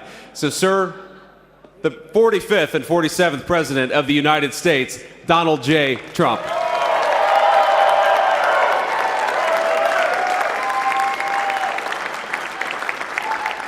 No, he's right. I said, oh, look at this beautiful sunny day. We blew it. And then I went outside and we were freezing. You would have been very unhappy. The sun was very deceptive, I will tell you. It is cold out. And I'm sort of saying, that was so beautiful today. Maybe they should do it there every 4 years. Does that make sense? I don't know. because, you know, the outdoor thing is really good, but it gets a little cold around this time of the year, as some people have noticed. And a lot of times they suffer through it. There was no suffering in that room. It was 72 degrees. It was perfect with the best acoustics I think I've ever heard in a room. This is not so bad either. But I just want to say, you're a younger, far more beautiful audience that I just spoke to. And I want to keep it off the record. I want to keep that off the record because I don't want to have all those big shots up there. I don't want to think you're more powerful than them, you look better than them, and I love you. Now, we just had a great time. We just had a great day. This was amazing. You know, when you think we took a journey, I mentioned in the speech, a lot of people said that was not a journey that was possible, and it was indeed possible. I didn't really know too much about what they were saying when they said that, but a lot of people felt it. And we hooked up with JD very early. I watched JD over a period of time. I endorsed him in Ohio. He was a great senator and very, very smart. The only one smarter than him was his wife. That was, I would have chosen her, but somehow the line of succession didn't work that way, right? But now she's great and he's great. This is a great, beautiful couple and unbelievable career. I just said to him, you are very upwardly mobile, because he hasn't been doing it that long, but he picked it up so quickly. Remember, the first week was a little bit like the fake news was hitting him really hard. And I said, ooh, this may be tough, but after that, it was smooth sailing for him. He took on everybody. He took on the meanest. I don't want to use the word corrupt because we're into a new system, so let's wait till the corruption begins, because it will. But he took on some pretty mean people, and he handled it well. I want to also congratulate Mike Johnson for the job that he's doing.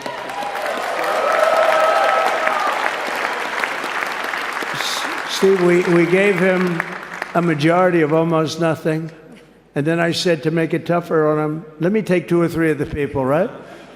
I said he'll only have to suffer with that for about 3 months. How are they doing, by the way? Are they? Is that moving along? Totally unified. I said, do you mind if I take this one, that one, and a couple of others? He didn't mind. He can handle it. No, he's a man that's liked by everybody. I've never met a man like this. You've got how many is it, 219 or 220 or something? 220. And of the 220, 219 really like him. I noticed he got 1 negative vote once about 2 weeks ago. But I think even 220 like him, if you want to know the truth. And that's very unusual. I know a lot of nice guys in Congress, and they have 35 people that hate him. So if you have 35 people that hate you and you only have 1 or 2 or 3 votes, you'll have 5, I think. But that's going to be like, you know, the good news is when we get to that 5 number, it's going to feel like a massive majority. You could be really nasty to a couple of them at least, you know? So it's going to feel like hitting your head on the wall and stopping. It feels so good to stop, but he's done a fantastic job. And Steve Scalise is, he's our hero because, you know, I was with him. You talk about being shot. I was with him. He got some bad ones, and his incredible wife, and she really loves him. You know, you never know about that. I've been with other people. They were doing poorly, and the wife is like looking at her watch. She can't get out of the hospital fast enough. How's he doing? Oh, I don't know. He's all right. That woman was a mess. She was crying and crying. No, they're going to take him. They're going to take him. I told Steve when he finally woke up, it was a while too. The doctor told me it was the most blood they've ever transfused in any patient. They've never done anything like it. And here he is, the picture of strength, right? And he's been a great friend of mine, right? With a family, because of a family. And what a job you did. It worked out pretty much better than we even thought, right? And I did have a couple of things, you know, to say that were extremely controversial. And between JD and Melania and anybody else that heard, please, sir, it's such a beautiful unifying speech. Please, sir, don't say these things. I said, I'm telling you, it's going to play great. They say, you're right. For this group of people, it's going to play great. You're the only ones I hurt by not, but we had some beauties, didn't we, Melania? She said, sir, calls me sir when she's angry. said, no. No, I'm only kidding. I better say I'm only kidding, or the press is going to pick that one up loud and clear. No, but she said, no, I think it would be terrible. It's such a nice speech. I think it's, it all depends on your delivery. How was the delivery? Was it good? But she said it's such a beautiful speech. You can't put things in there that you were going to put in. And I was going to talk about the J6 hostages, but you'll be happy because, it's action, not words that count. And you're going to see a lot of action on the J6 hostages. See a lot of action. And I was going to talk about the things that Joe did today with the pardons of people that were very, very guilty of very bad crimes, like the Unselect Committee of Political Thugs, where they literally, what they did is they destroyed and deleted all of the information, all of the hearings, practically not a thing left. They deleted all the information on Nancy Pelosi having turned down the offer of 10,000 soldiers. You wouldn't have needed 10,000, you could have had 500, and it would have stopped. Because we may have had 1 million people that day, the people that were there. You don't see any photographs, but we have a lot of great photos. But you don't see those photographs. They don't put them in. They show the people at the Capitol. But I was talking about that. I was going to talk about that. They said, please don't bring that up right now. You can bring it up tomorrow. I said, how about now in front of I'll bring it up right now. This little time delay is good because we're getting great reviews on the speech. Now watch. They'll take the speech and say, I didn't like it because he left there and he talked to people. But we're giving you a little more information than we gave upstairs. But no, they pardoned a lot of people. They pardoned, before we even get to today, they pardoned, 33 murderers, absolute murderers, the worst murderers. When you get the death sentence in the United States, you have to be bad because they don't give it much. And he pardoned almost everybody having a death sentence. And if you went through the crimes that were committed, you wouldn't even believe them, the level of violence, the people that were killed, the innocence of people that were killed and children killed by these people. And he pardoned them for whatever reason. He spared them, but they didn't spare the people that they killed. And who knows what happens in the future. It's one of the worst because a lot of times they let them out early after that. They say you're going to be in for life, but then all of a sudden they get let out for good behavior, and then they go on a rampage. It's one of those little things, right? But I was going to talk about that. But I was really going to talk about the level of, what's going on. Why are we doing this? Why are we trying to help a guy like Milley? Why are we doing Milley? He was pardoned. What he said, terrible what he said. Why are we helping some of the people? Why are we helping Liz Cheney? Liz Cheney is a disaster. She's a crying lunatic and crying Adam Kinzinger. He's a super crying. I never saw the guy not crying. He's always crying. I looked at him. I remember years ago he was actually on my side. And then one day, when you don't want to kill people in wars, they turn against you. Liz Cheney hated the concept of not going to war with everybody. Let's kill everybody. Let's spend a lot of money on military equipment. Where her father works, right?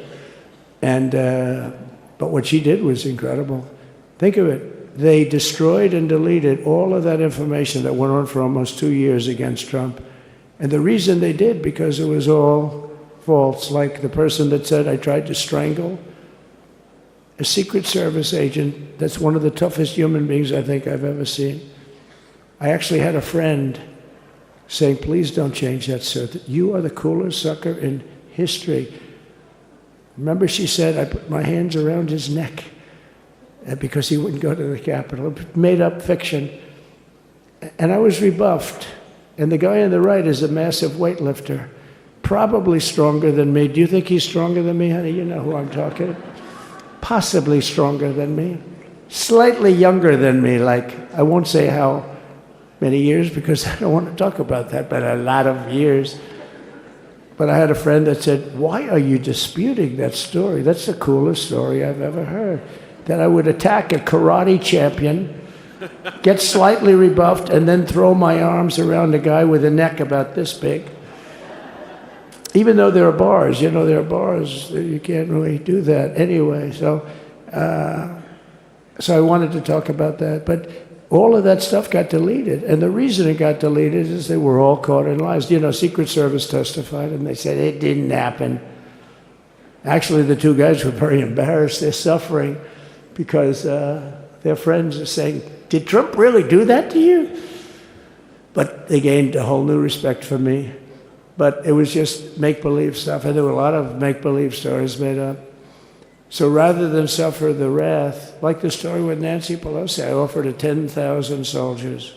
She knows it. She admitted it on tape that her daughter made. She's a videographer or whatever you call her, which I'm glad she is. Oh, she can't be in good stead with Nancy. But Nancy said it was my responsibility as she's leaving the Capitol. She said it was, and it was. She's in charge of security at the Capitol. But I offered them up to 10,000 soldiers, even more. One time I said more, as many as you need. But you needed 400 or 500. If 4 or 5, you 10,000, that would be more than the number of people there by lot. But we offered her 10,000. Think of it, 10,000 soldiers. In other words, J6 wouldn't be J6. There would have been no J6.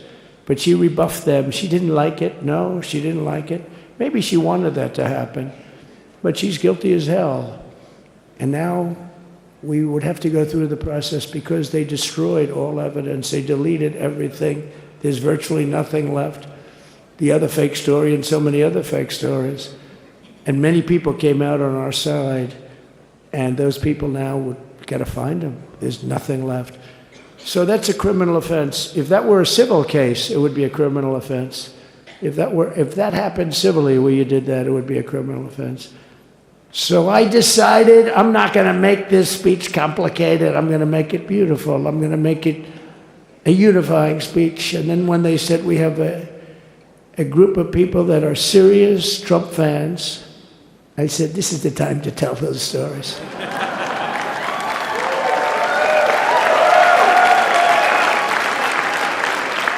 He knows. So anyway, but seriously, I'd like to, I think it was a tremendous success. I think we're very lucky we put it inside because it is really cold. We just went to the helicopter out of respect. It's something that's taken place for a long time. I guess it's as old as helicopters. You used to get into a stagecoach, now you get into a helicopter. Times change. But it's pretty old custom. And it's a beautiful custom, actually. It's a beautiful custom. I wish we could have had a better relationship. I wish we could have had a better relationship between Republicans and Democrats. I was with Senator Schumer. I said, Chuck, I think it's time we all start getting along a little bit because it doesn't make sense.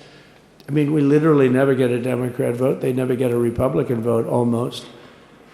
And although there is a bill coming up very shortly that we have a lot of Democrat votes, right? That's going to be a very beautiful bill. We're going to have a deciding, I would say, within a week or so, I think. And it's going to be a very good bill. You all know what I'm talking about. So I just want to thank you all for being here. You have been our fans from day one. All these people all over. You've been our fans. This has been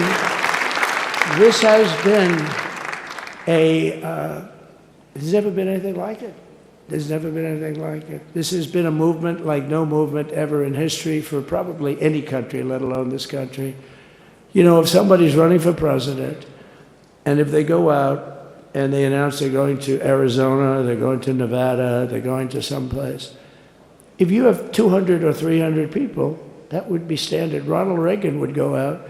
I mean, outside of the last couple of days where people get a little excited, but even then you have a couple of thousand people.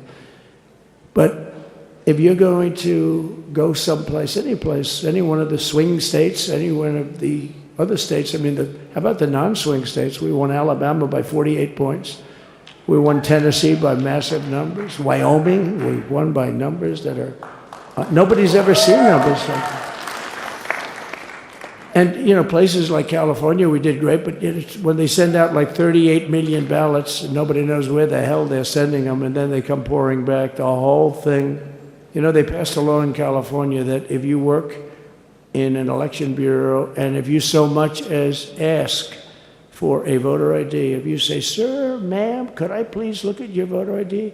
They have the right to put you in jail. You're a criminal. Can you believe that? There's only one reason that happens. They want to cheat. So they had it where voter ID wasn't accepted.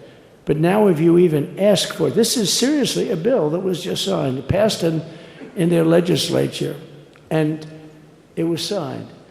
And I think when we get things cleaned up and we get back to a little bit of normalcy, I'm going to ask the Speaker to really get involved, because I think we would have won the state of California, because, you know, if you look at my numbers with Hispanic, we're at 56%, and we won the Texas border that had never been won.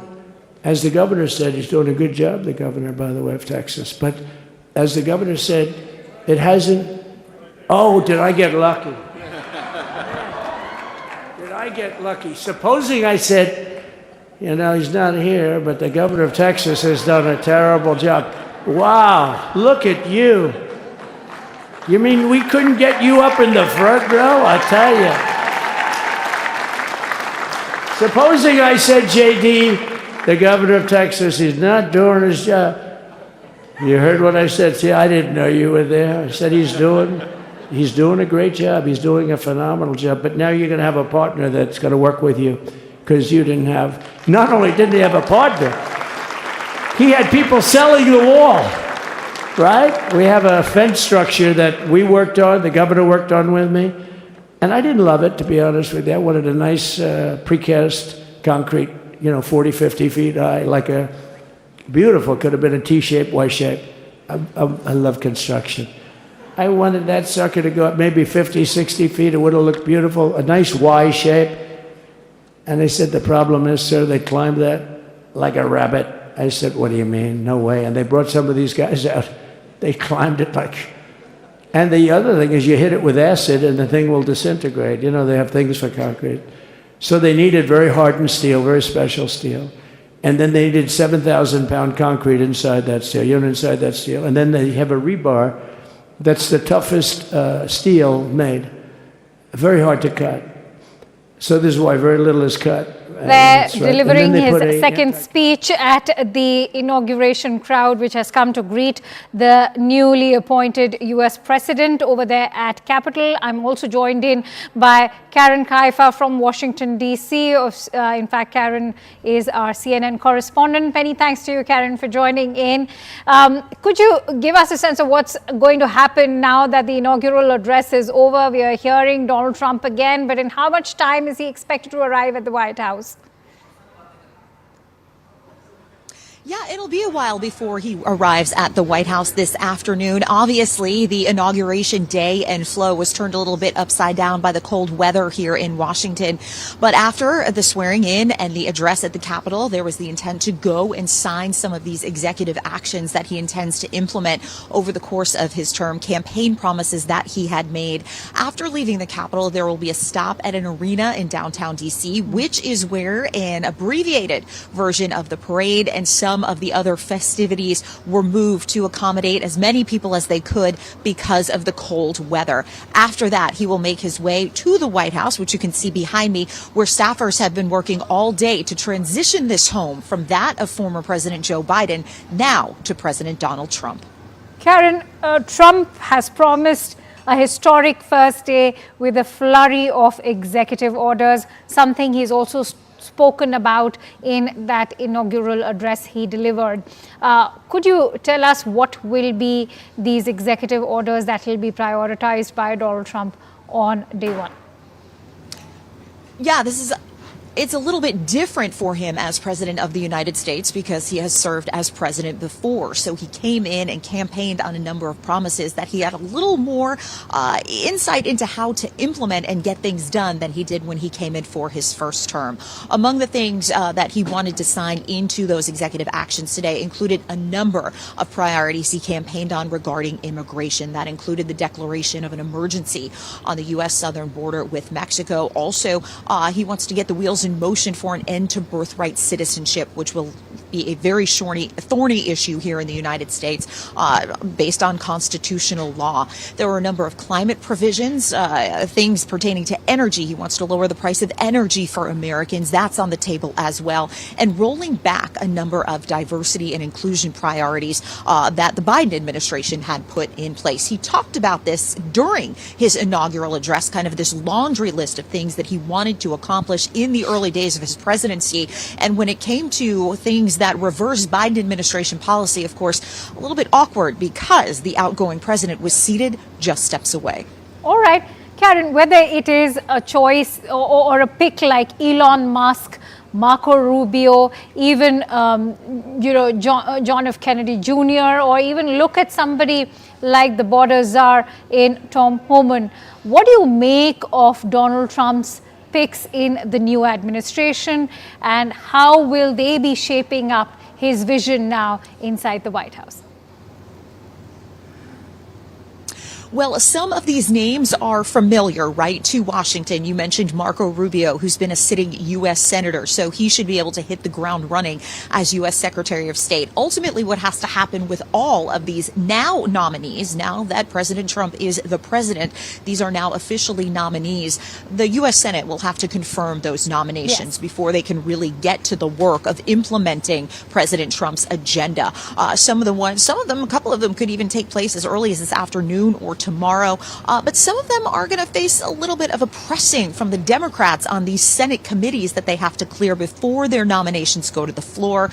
Robert F. Kennedy Jr. for Health and Human Services is one of those nominees. It looks as though Pete Hegseth as Defense Secretary nominee, it looks like some of those issues senators have been able to clear their hurdles. That should be able to move as well. But there's a process ahead that has to take place before these folks can start to get to the work of implementing this agenda that now President Trump campaigned on.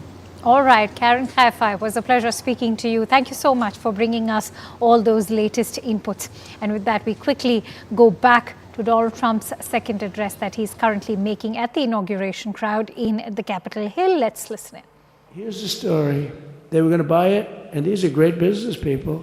They were going to buy it for 5 cents on the dollar or less, and they were calling us up, we'll sell it to you for 200 cents on the dollar. In other words, it will cost you twice as much, so it's 200 cents on the dollar.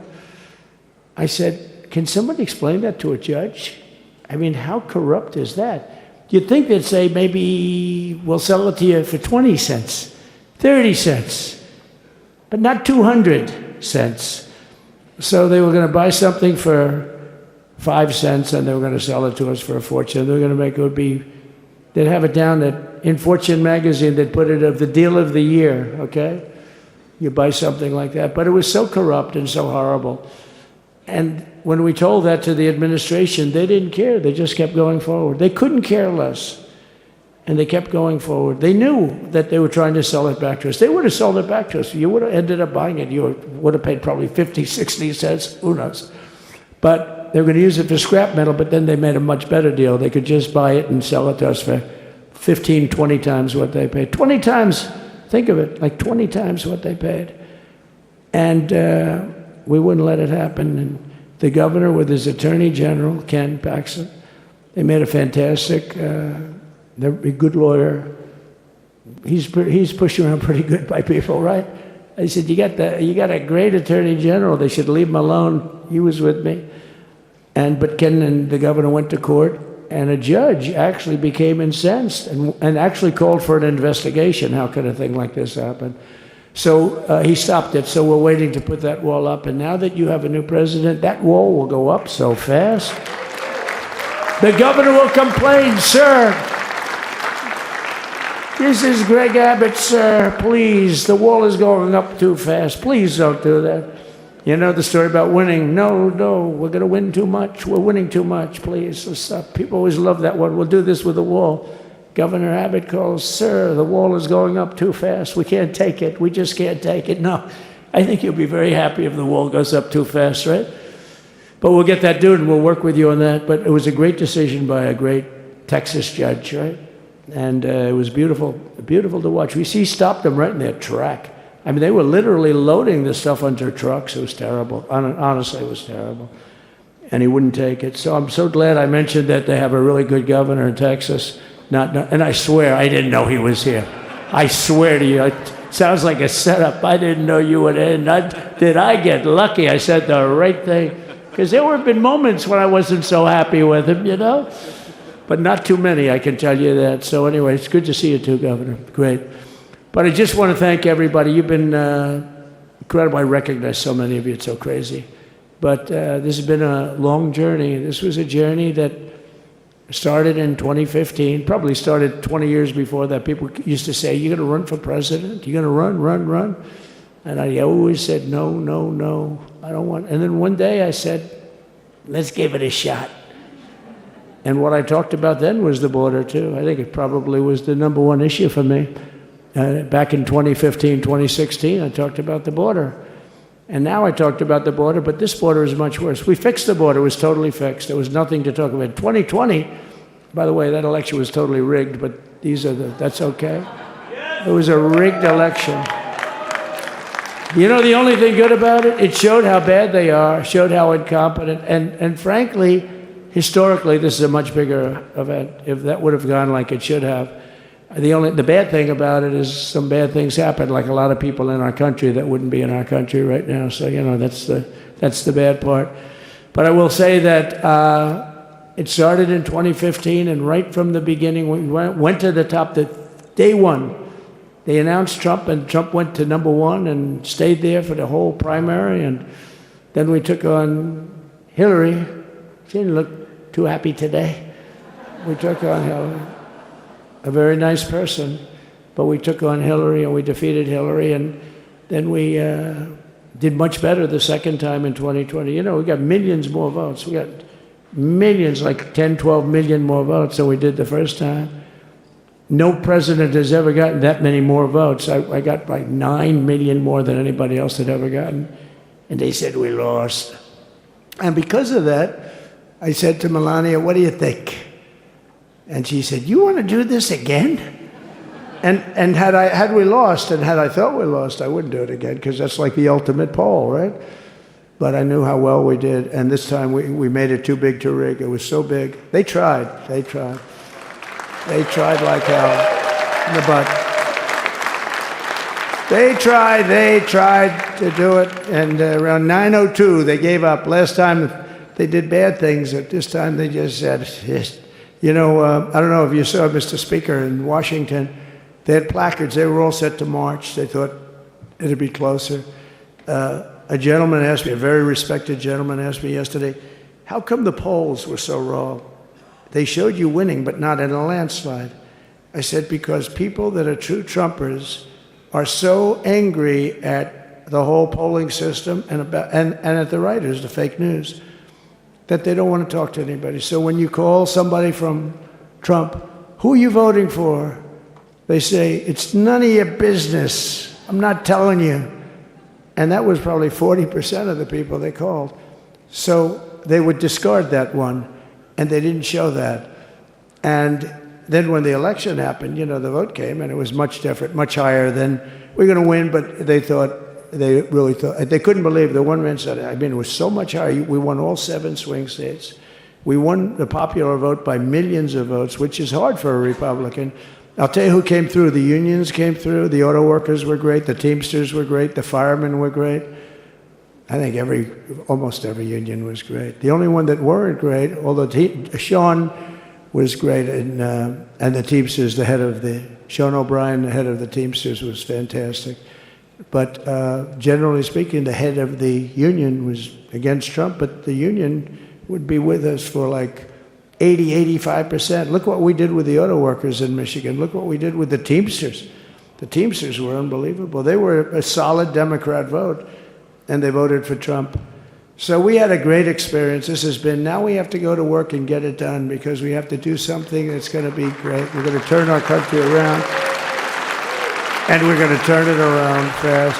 And I think this was a better speech than the one I made upstairs, okay? I think this was better, JD. I think this was much better. And I got to see my friend. So, Governor, take care of yourself. you call me, we'll start working. You know what that means with him? He's going to be calling me tomorrow morning at about 6. And I said, how about next week? You call me and we're going to get it started real fast. We'll really help you a lot. You've done a fantastic job protecting something which is, it's not supposed to be for the states. And amazing job you've done. Thank you very much. And I want to thank everybody. And I have a first lady who's been incredible. She's been incredible. I shouldn't say this. I'm going to get hell when I say this, but her feet are absolutely aching, you know, those heels. And we thought we were leaving. We were going home. Sir, would you be able to go down and say hello to some of your other fans that are here? I said, oh, I didn't know that. Wow. Did you get to see pretty clearly the picture, I hope? Good. That's good. But because you wouldn't want to make the same speech again, right? But she said, darling, I love you so much, but my feet are killing me. I said, honey, let me just see how far it is. I asked the person. Oh, not that long, maybe 400 or 500 yards. That's 5 football fields. I said, can you make it? She said, we're going to make it no matter what. We're going to make it because we have to go, right? All right, Donald Trump making his second speech over there in a more informal address. Let me quickly bring in Martha Miller, who's the former special assistant to President George W. Bush. Thank you, Martha, for joining in. I know that you're sort of running short of time, but if I could quickly bring you in, as far as your assessment of Donald Trump's inaugural address is concerned, he's of course talked about that executive order which will be cracking down on illegal immigrants from Mexico. Then there's the threat of changing the name of Gulf of Mexico to Gulf of America. You heard the mention of Panama. He's, of course, credited himself for the hostage release in Israel. How do you see the overall focus as far as foreign policy under Trump 2.0 is going to be like now? Well, I think in a way, the inaugural address was much more, this may sound strange to some viewers, but in a way it was a lot more optimistic than his inaugural address in 2016. This time it mimicked, I would say, it had some echoes of Ronald Reagan's inaugural addresses, talking about a new golden age of America, talking about prosperity. It was a bit more of a, we are a strong nation and we need to harness all of our innovation.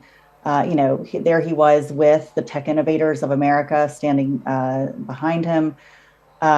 So it was interesting from that perspective, because I think in 2016, it was a much darker inaugural address from my point of view. Look, I think he is, in typical style, he's saying things that other people would not say. So, getting to the Panama Canal, I know, Greenland and Canada, all these maximalist statements. This is very typical for Donald Trump to come out and express kind of the maximal, kind of outlandish sounding demands and intentions. But then usually that is a first foray into a conversation about these topics and bringing attention to them. So I think the Panama Canal, he's addressing some serious security concerns, and it's not wrong from my point of view to express concerns about the Chinese involvement in the canal. We didn't turn it over to the Chinese. That's actually correct.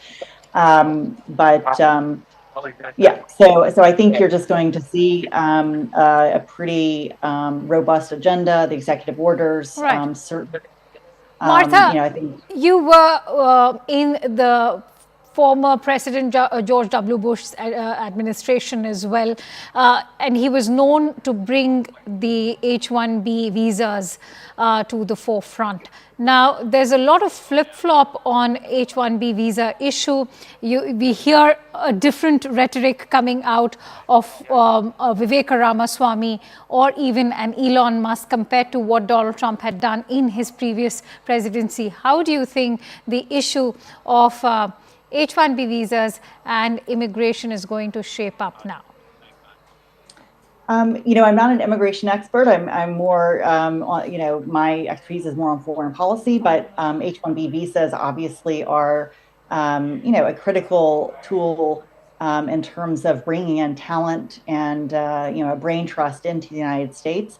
Honestly, I actually think that what we'll see is an immigration policy that is a bit more like, what I understand is the Canadian model, which is to embrace immigration from individuals who have high levels of expertise. But again, I'm not an immigration expert. But that's my. And before I let you go, quickly would like your thoughts on everyone who was there. You talk about these tech billionaires.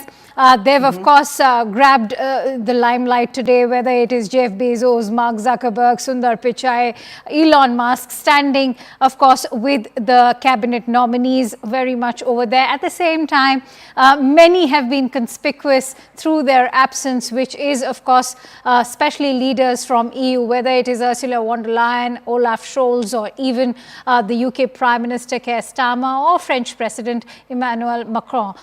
They have, of course, not been invited. And what does that now mean as far as Donald Trump's approach to EU and NATO is going to be? It's in a way not at all surprising that he did not extend an invitation to those individuals. He is certainly, his brand is to be disruptive, and he has been very critical about the EU. I think with NATO, his criticism has actually been more focused on leadership that is not living up to the requirements of NATO membership and not, from his perspective, doing their part, if you will. And what's interesting, when I worked in the Senate years ago, there were, it was actually not an uncommon view that that Europeans should do more for European security. Back then, that was actually not a controversial statement. So it is interesting to think of it from that vantage point, looking back to the late 90s. Obviously, the security situation has evolved quite a lot since then. But we also do see a lot of European partners living up to that potential. And I think, Scholz actually, he's facing there's a special election in Germany that'll happen next month. It looks like it'll actually be the CDU leadership that will likely win. The SPD could potentially be in coalition with the CDU, but I don't see Olaf Scholz continuing to be a major player on the German political scene, for example. Those are. All right, Martha Miller, it was a pleasure having you here on CNN News 18. Thank you so much for joining in on that note. Let me also introduce our other guests today who've been very patiently awaiting their turn. Poonam Nath, who's a geopolitical observer and former US Congress candidate, joining us live from Washington, D.C. Anang Mittal, who's a communications strategist, joining us live, as is Kyle Campbell, a Republican strategist. I'm also joined in by Sanjay Suri, who's been reporting live for us from Washington, D.C. Many thanks to you, ladies and gentlemen, for joining in. Kyle, if I could begin with you, there's a lot of fear that Donald Trump's critics are now going to be jailed, whether it's going to be Chuck Schumer, Mitch McConnell, Liz Cheney, Joe Biden, all of them, critics of Donald Trump are saying that he's going to be paying for their blood. He's already talked about how there should be a televised military trial for these people. How do you respond to those fears? I wouldn't worry about that. This is the second term for Donald Trump, and a lot of things that are being put forward as potentials, we didn't see that the first time. There are a lot of calls for unity, for moving forward, but I'd say where the concern is placed most, and we're seeing this right now through Senate confirmations of Trump's picks and nominees for cabinet positions, is that there's going to be a lot of exposure coming forward now. We've got a completely new team coming in and a lot of questions that the American people have had over the last 4 years on big topics. What happened during the Afghanistan withdrawal?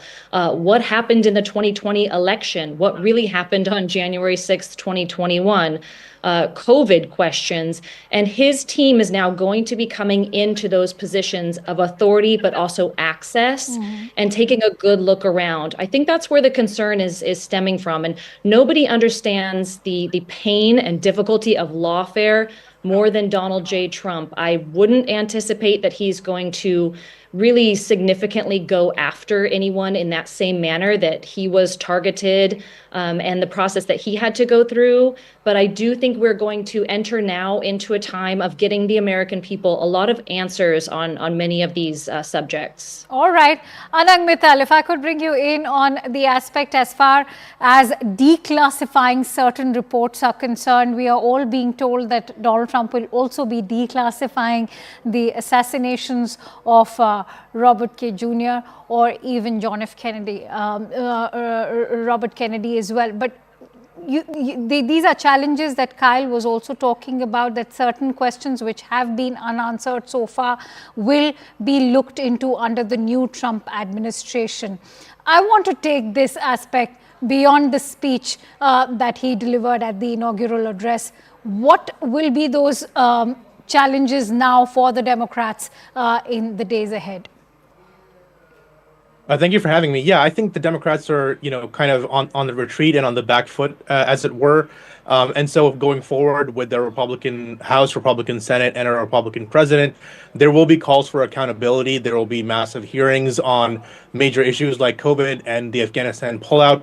Now, Donald Trump, former President Biden has pardoned General Mark Milley, Anthony Fauci. So two of the major figures who were the linchpins of those controversial issues are no longer able to be prosecuted for the actions they committed while they were in office. But they will be called into hearings. They will be made to answer for their issues, but they just won't be prosecuted. So I think that will be the very least of things that will happen. Obviously, Donald Trump and the Republican apparatus will be taking aim at the bureaucratic state. They will be taking aim at the intelligence community, and that's why we've seen the sort of wild card picks that he's picked, as well as some very establishment institutional people who have knowledge of those institutions, people who are aware of how the gears of government work, how the gears of bureaucrats work, but also people at the top who are not bought into the system, as it were. And that's usually what you see when with the first term of Donald Trump that sort of ended with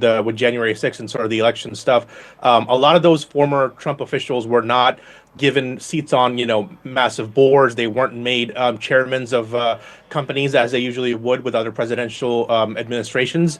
And so there's a lot of impetus in the Republican field to take accountability, and they have no sort of loyalty to the bureaucratic state, to the institutions that they're going to be reforming. Purnima Nath, many in India want to know how is India going to be navigating the threat of tariffs, because in his previous presidency, we've already seen a tariff war between Beijing and Washington. There's already one which is being directed towards Canada and Mexico as well. India also is bracing for massive tariffs now. But do you think the kind of strategic leeway we enjoy with Washington, especially when it comes to our own security contributions to a situation in Indo-Pacific, especially with, say, a grouping like Quad, will help us navigate the tariff war better? Certainly, if you look at India's situation for geopolitical alignment, it doesn't have direct border connection with the United States like Canada or Mexico. The 25% that is being or will be imposed on Canada and Mexico, it's especially just to make sure that our border is secured enough. And on top of it, America or President Trump is also looking to impose 10% tariff on China. When it comes to India, President Trump specifically said that India is actually the biggest abuser of tariff. Now, in that case, I think obviously he's going to take it seriously. How this particular discussion is going to go forward, we'll have to wait and watch. However, I think that it has to be equal in perspective of where it comes from. At the end of the day, America First agenda highlights the point that President Trump wants to make sure America doesn't get abused. But at the same time, Modi also wants to make sure that India doesn't get looted with whatever it has at this point of time. So I think coming from both the countries' focus towards the nation, the sovereignty of the nation, is in alignment, and we have seen the warmth and relationship that we had in the past between Modi and President Trump. I'm pretty sure they're going to come up with some idea or some strategies to make sure that both the countries benefit from there. But biggest concern here is actually H-1B. What I have witnessed in the past few weeks over the discussion of H-1B is quite concerning, because suddenly, if you see, Vivek Ramaswamy has been put on the back burner. Although President Trump specifically talked about making sure that he is okay with merit-based immigration and people like us who can contribute to the country's benefit, is something that he is going to be open about. But however, his primary base, the white Christian far right, right-wingers, I should say, the discussion has moved from there, and it automatically it goes towards that kind of mentality that people like us who actually immigrate from another country like India, we are taking their jobs. And that's the discussion that I have not seen President Trump actually come to the forefront and stop that kind of conversation and tell people or his supporters that immigration, this country is built by immigrants, and we cannot just simply deny the merit-based immigrations, and we'll have to see exactly how that works out. And this also is part of trade, right? So in general speaking, we have to be America's focus of America First for President Trump certainly aligns with India First policies from Prime Minister Modi, which we have seen before President Trump came to position. Oh, absolutely. I'm going to bring in Kyle on that note. Kyle, I'm sure you will agree that today's inaugural speech of Donald Trump was all about not just making America great again, but also keeping it about America first. And when we talk about today's address, I think everyone's also talking about what a phenomenal political comeback this has been for a man who was accused of rioting at Capitol Hill. Not just that, in fact, we are also learning that he'll be signing an executive order which will be pardoning the January 6 rioters. In terms of the comeback, what is it that you make of Donald Trump and his return to presidency? Is this one that's been most phenomenal and unprecedented as a story for generations to come? It is. We are watching history unfold. Most likely, this scenario will not happen again in our lifetimes. There was only one other U.S. president across all of the history of our nation who served 2 non-consecutive terms, and that was Grover Cleveland. So you're seeing, you said it, the comeback of our lifetimes. And really, it harkens back to his America First message. He's listening to the people.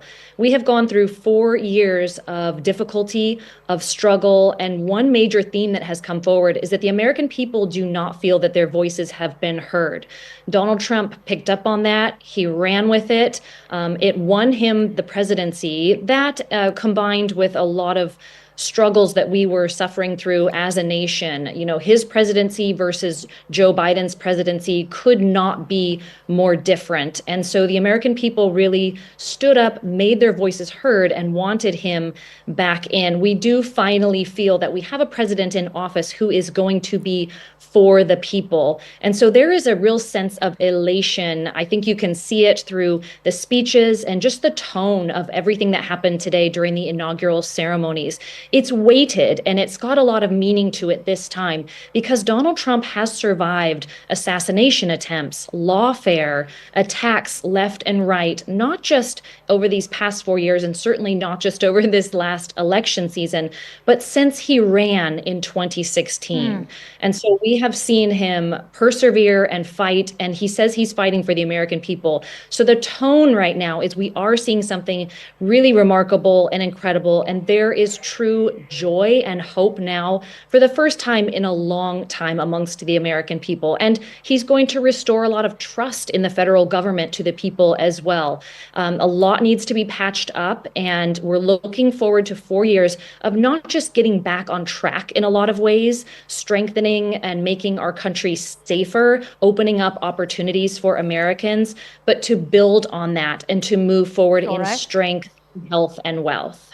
All right, Puneet, I want to bring you in on what can one expect as far as the new look of Republican Party is going to is concerned, because remember, the MAGA supporters are going to be playing a huge role now this time around, and we see this difference of opinion between the MAGA loyalists and, of course, Donald Trump's own picks, whether it is an Elon Musk or a Viveka Ramaswamy. Is that going to be a challenge for Donald Trump to sort of counterbalance within the grand old party? No, I think President Trump is very clear on what he wants to achieve. I think the folks are all behind him, around him. You can see the MAGA, this new MAGA is just not about loyalists. These are folks from all walks of life. He recognized the contribution of the unions. He recognized the participation of the Hispanics, Black community, recognized the Martin Luther King Day. He's seen the issues the North Carolina folks have faced and the fires that are going on in California, the failure inside and giving up on the Panama Canal, and he's brought in peace.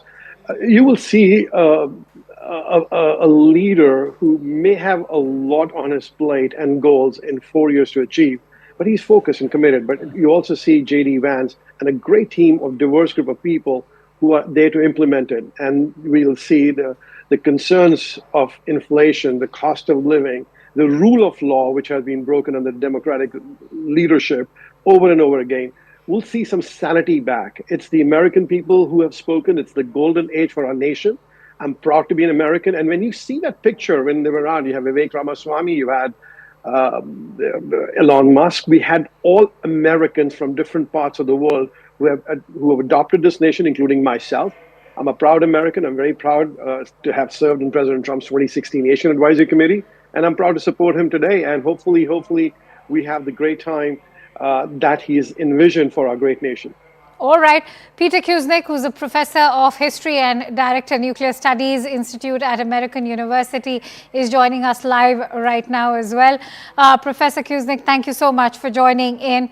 I'd like your thoughts on Donald Trump's inaugural address. Several Democrats have already reacted. They've condemned his speech, especially they're saying that, an inaugural address should not have, these sweeping announcements, one that was also targeting the illegal immigration coming in from Mexico or ending birthright citizenship.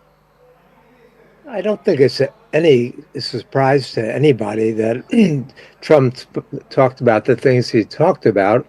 This is Donald Trump. This is who we've come to expect. This is who we did expect. What struck me, first of all, I think it's the worst inaugural address I've ever heard. It is so boring. I was in the CBS studio. So I'm just getting back from that, so I haven't heard any of the commentary. But all of us in the studio were just shaking our heads. Where it is, either his mental or his oratorical powers are so diminished at this point. And doesn't he have a speech writers?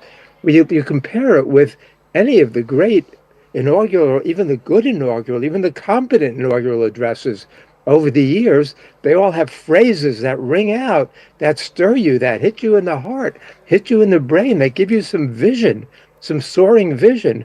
This was just so banal, and it was just a recitation of his usual grievances. So I'm not a Democrat, I'm not a Republican. I'm an American citizen who wants to see better for the world. And there were some things in there. He talks about wanting to be a peacemaker. Go Donald. I support him in that. But then he talks about taking back the Panama Canal. You know, in fact, as we speak, Professor, I must take everyone through those live visuals coming in from Washington, where we've just seen the newly appointed president sign those executive orders, and which is why I want to bring you in on the aspect of those executive orders. We are being told that there are going to be nearly 200 of them that he'll be signing on day one. We don't know how many of them he'll be signing in totality on day one. But of course, there are some sweeping changes that he's hoping to bring in. When you look at these executive orders that he's talked about, how radical and how structural are the changes that you see coming in compared to his previous presidency? Do you see it being disruptive? Is that for me? Yes. Well, I see him reversing most of the good things that Biden was able to achieve in terms of climate change, of conservation. He's going to be doing his mass immigration deportation very, very quickly. He's going to be pardoning the January 6th criminals. You know, the overwhelming majority of people in this country, from all the polls, do not support that. They don't support a massive roundup of immigrants. Maybe the illegals who have been committed violent crimes, that gets a lot of support. But these kinds of ideas don't. And I see this as getting off for him on the wrong foot, because he's going to be further dividing and alienating, dividing America, alienating people who want to give him the benefit of the doubt at the start of the administration. Kyle, I'd like to bring you in, because we've also seen an attack directed towards the Biden administration in his speech. He's talked about not just the rising cost of living, but inflation, and how he's going to change the look of the American economy. At the same time, he spoke about weaponization of certain federal agencies, the American judiciary as well, and how in America responded to certain emergency situations, whether it was the hurricane in North Carolina or the fires in LA. How do you respond to those attacks, which of course many Democrats are condemning at the moment? Well, we're getting a lot of light shed on things happening. I'm in California. I have gone through and experienced a number of fires similar to what is still being put out right now. So what is happening and what's different this time is we're just getting more exposure on it. We're seeing the failures, and there have been many. Yes, some people are saying, you know, we're going to pin this all on climate change. It's just not the case when it comes down to the way that these local communities and state agencies are operating in response, whether that is in North Carolina with tremendously devastating hurricanes. You know, there are people being pushed out into the open right now with very harsh weather conditions, no supplies, no resources. And again, here in California, we're still suffering through a bad and response that's falling short. And so a lot is coming forward that Donald Trump has been speaking about actually for quite some time. It sadly came to fruition and has pushed these issues and these failures to the forefront. So he's not criticizing anything that he was not already warning about, and sadly those have happened. So I do think there's going to be a lot of good that's coming out of this. The highlighting is good, the light being shown on these inconsistencies and inefficient methods, inefficient placing of federal dollars, state dollars, and community dollars. And so a lot of course correcting is going to be coming out of this. And I think it's absolutely appropriate that Donald Trump is highlighting and talking about all of these failures right now. All right, Puneet, if I could bring you in on the selection of Donald Trump's incoming cabinet. We've, of course, seen how in the days gone by how the Democrats had been pressing Pete Hegseth. He's been seen as a very controversial figure. At the same time, several critics have been slamming how there should not be so many tech capitalists becoming part of a cabinet. How do you respond to all those attacks? you see, the woke and the leftist media are going to attack President Trump, anything he tries to do. And I echo what Kylie said earlier. What President Trump is trying to highlight the issues and the inconsistencies and the narrative built by the Democratic Party and their outlets.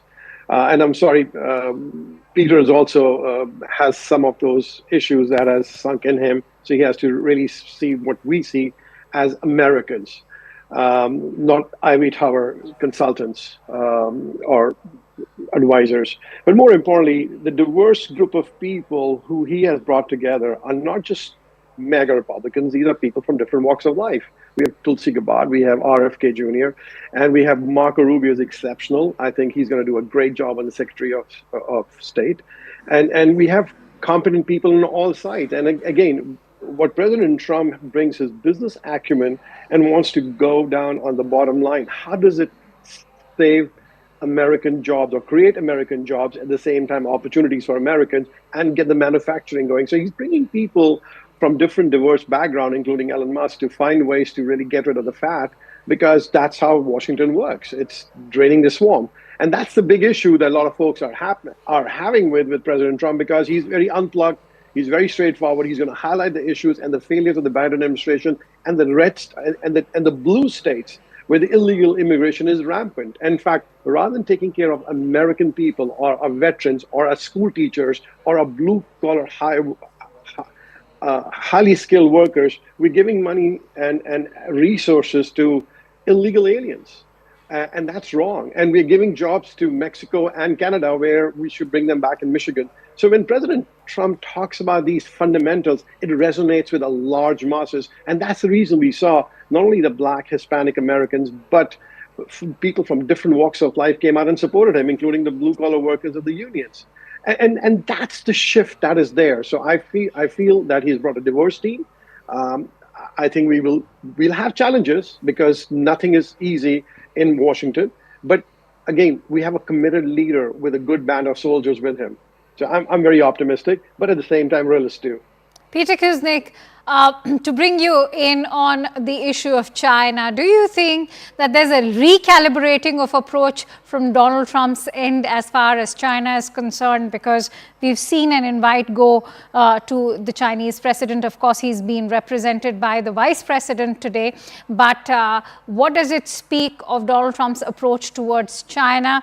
And having said that, we also know that tomorrow will be a foreign ministerial meet of the Quad members, India, Japan, Australia, and the United States as well. I hope this indicates a recalibration when it comes to China policy. Trump's first term, he was very anti-China, very critical of China. He started a trade war with China and surrounded himself with anti-China hawks. But what he's done in recent days with TikTok, with inviting Xi Jinping, with speaking on the phone with Xi Jinping, yes, and saying that he wants his first overseas visit to be to China, that makes me a little bit more hopeful. Right. He still said during the campaign he's going to put 60% tariff on imports from China, and he's going to put 100% tariffs on electric vehicles. So again, like so much, we don't know which Donald Trump. Is it going to be the Donald Trump who nominated Marco Rubio for Secretary of State? You heard Marco Rubio's testimony. He's one of the China hawks, as are a lot of the other people who Trump has appointed. On the other hand, we've got Tulsi Gabbard, and Tulsi is the opposite. Tulsi wants friendly relation with China. So Trump is hard to predict right now, because he's on all sides of a lot of different issues, and he doesn't have a fixed worldview or fixed ideology. All right. So I have a quick question to end with, and I'd like closing thoughts from Kyle. Peter, the outgoing Biden administration in its last days had removed India's 3 of the nuclear entities from the restricted list. Do you think that the Trump administration will continue with the overtures that had been shown by the outgoing Biden administration? There was a lot being done as far as critical and emerging technologies is also concerned. Is that coming my way? That's for Peter, and I'll come to you, Kyle, for closing thoughts. I do think that Trump will continue with that, but I think he's going to approach India a little differently. Biden saw India as key to the encirclement and the containment of China. So he started the Quad. He started AUKUS. He healed the tension between Japan and South Korea. He remilitarized the Pacific. All backward policies and dangerous policies. It's possible that Trump is going to continue a friendly relation with India, maybe within a military framework. I'm afraid I'm running short of time. Kyle, I give you 30 seconds. Are we going to see a bigger, better, bolder Donald Trump in 2.0? How do you, in fact, assess the new presidency? Trump 2.0 is smarter, wiser. He's going to be more strategic.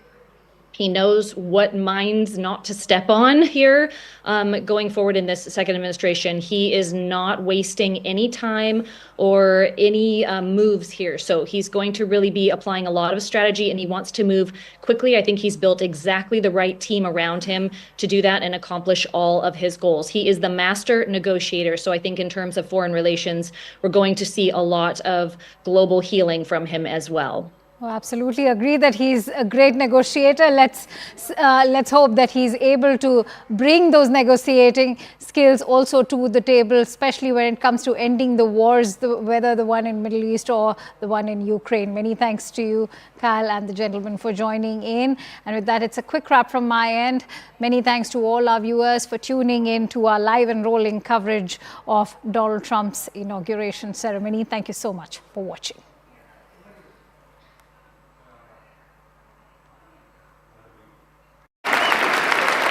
Please raise your right hand and repeat after me. I, Donald John Trump, do solemnly swear. I, Donald John Trump, do solemnly swear. That I will faithfully execute. That I will faithfully execute. The office of President of the United States.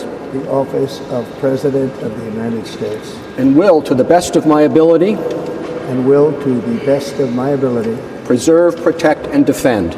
Preserve, protect, and defend. The Constitution of the United States. The Constitution of the United States. So help me God. So help me God. Congratulations, Mr. President.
crowd is not wearing suits, right? Some of them are.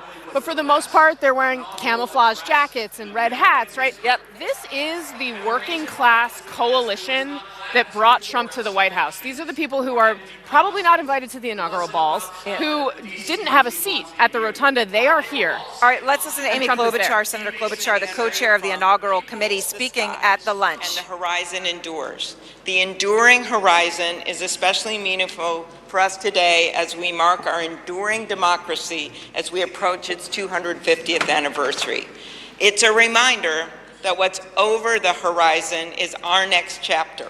And it is my prayer that the people in this room can write that chapter together.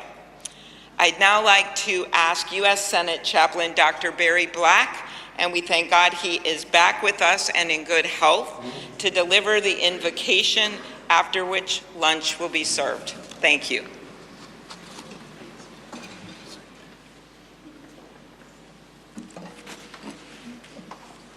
Let us pray. King of kings and Lord of lords, whose kingdom is above all earthly kingdoms, and who judges all lesser sovereignties, look with favor upon President Donald John Trump and Vice President James David Vance. Empower them with the wisdom and courage needed for our times.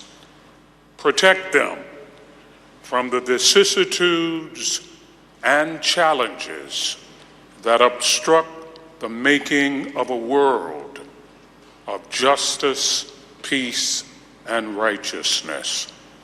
Lord, give them a deep desire to do their best for our country and world, and a determination to act in ways pleasing to you. Preserve their families in health and strength by your grace and power. Bless now this luncheon as each of us finds your grace sufficient for every need. We pray in your sovereign name. Amen.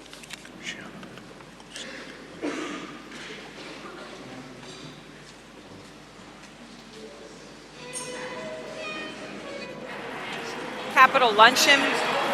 Just finished the prayer at the Capitol Luncheon, and now the President, the Vice President, the Inaugural Committee Chief, Senator Amy Klobuchar are there. They're going to have lunch, and then they're going to come here. And this is going to be perhaps the main event when it comes to the energy for Trump supporters in Washington today. So much more for him to do at the Capitol. He is going to review the troops after his lunch that he's having there. He is also then anticipated to come here, 20,000 people, and they are waiting. And they are anticipating, we just heard him, to sign about 200 executive orders here on the red desk behind where Casey Hunt and I are sitting. And next, we're going to look at some of the president's first consequential actions on immigration already starting. Big changes coming in the United States, so fast and furious on this inauguration day. It is all coming up live after a brief break.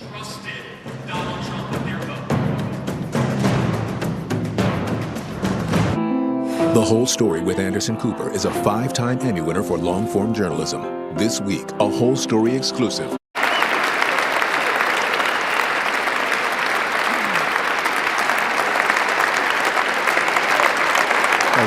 Thank you very much, everybody. Well, thank you very, very much.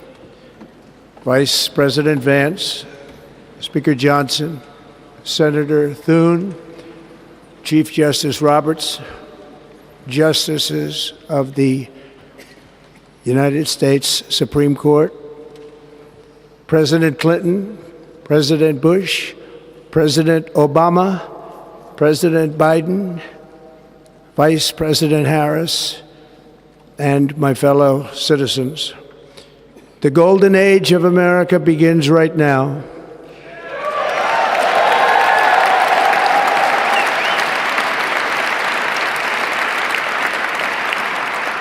From this day forward, our country will flourish and be respected again all over the world.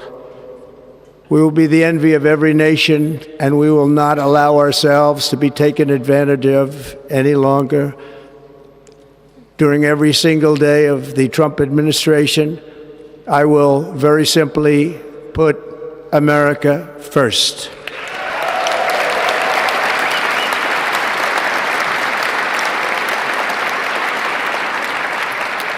Our sovereignty will be reclaimed. Our safety will be restored. The scales of justice will be rebalanced. The vicious, violent, and unfair weaponization of the Justice Department and our government will end.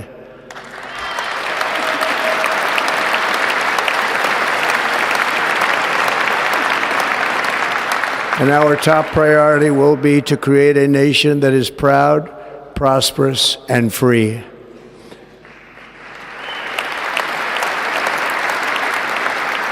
America will soon be greater, stronger, and far more exceptional than ever before. I return to the presidency confident and optimistic that we are at the start of a thrilling new era of national success. A tide of change is sweeping the country, sunlight is pouring over the entire world, and America has the chance to seize this opportunity like never before. But first, we must be honest about the challenges we face. While they are plentiful, they will be annihilated by this great momentum that the world is now witnessing in the United States of America. As we gather today, our government confronts a crisis of trust. For many years, a radical and corrupt establishment has extracted power and wealth from our citizens while the pillars of our society lay broken and seemingly in complete disrepair. We now have a government that cannot manage even a simple crisis at home, while at the same time stumbling into a continuing catalog of catastrophic events abroad. It fails to protect our magnificent, law-abiding American citizens, but provides sanctuary and protection for dangerous criminals, many from prisons and mental institutions that have illegally entered our country from all over the world. We have a government that has given unlimited funding to the defense of foreign borders, but refuses to defend American borders or, more importantly, its own people. Our country can no longer deliver basic services in times of emergency. Perez, whose new details on President Trump's day one crackdown on immigration. What are you learning, Priscilla? Anderson, we heard from the president himself previewing immigration actions, and minutes after he was sworn in, we are already seeing the impact for thousands of migrants along the U.S. southern border. So here's what I'm talking about. It's a border app. It's called CBP One. It was launched under the Biden administration. And it's important because there are asylum restrictions along the U.S. southern border. And the only way for migrants to get asylum was to apply for appointments to then come to the port of entry. Well, those appointments have now been canceled. In fact, here on CBP's website, you see that effective January 20th. So today, CBP One, which had previously allowed migrants to schedule those appointments have been canceled. And I want to note one thing about the language here. Anderson, it says undocumented aliens. So even the smallest details are changing here, but the impact is extraordinary. This is unprecedented in the U.S. for there to really not be asylum access along the U.S. southern border. So this is just a small action by turning something off that is already going to have wide implications. Now, let's give some context to viewers here about what is happening along the U.S. southern border.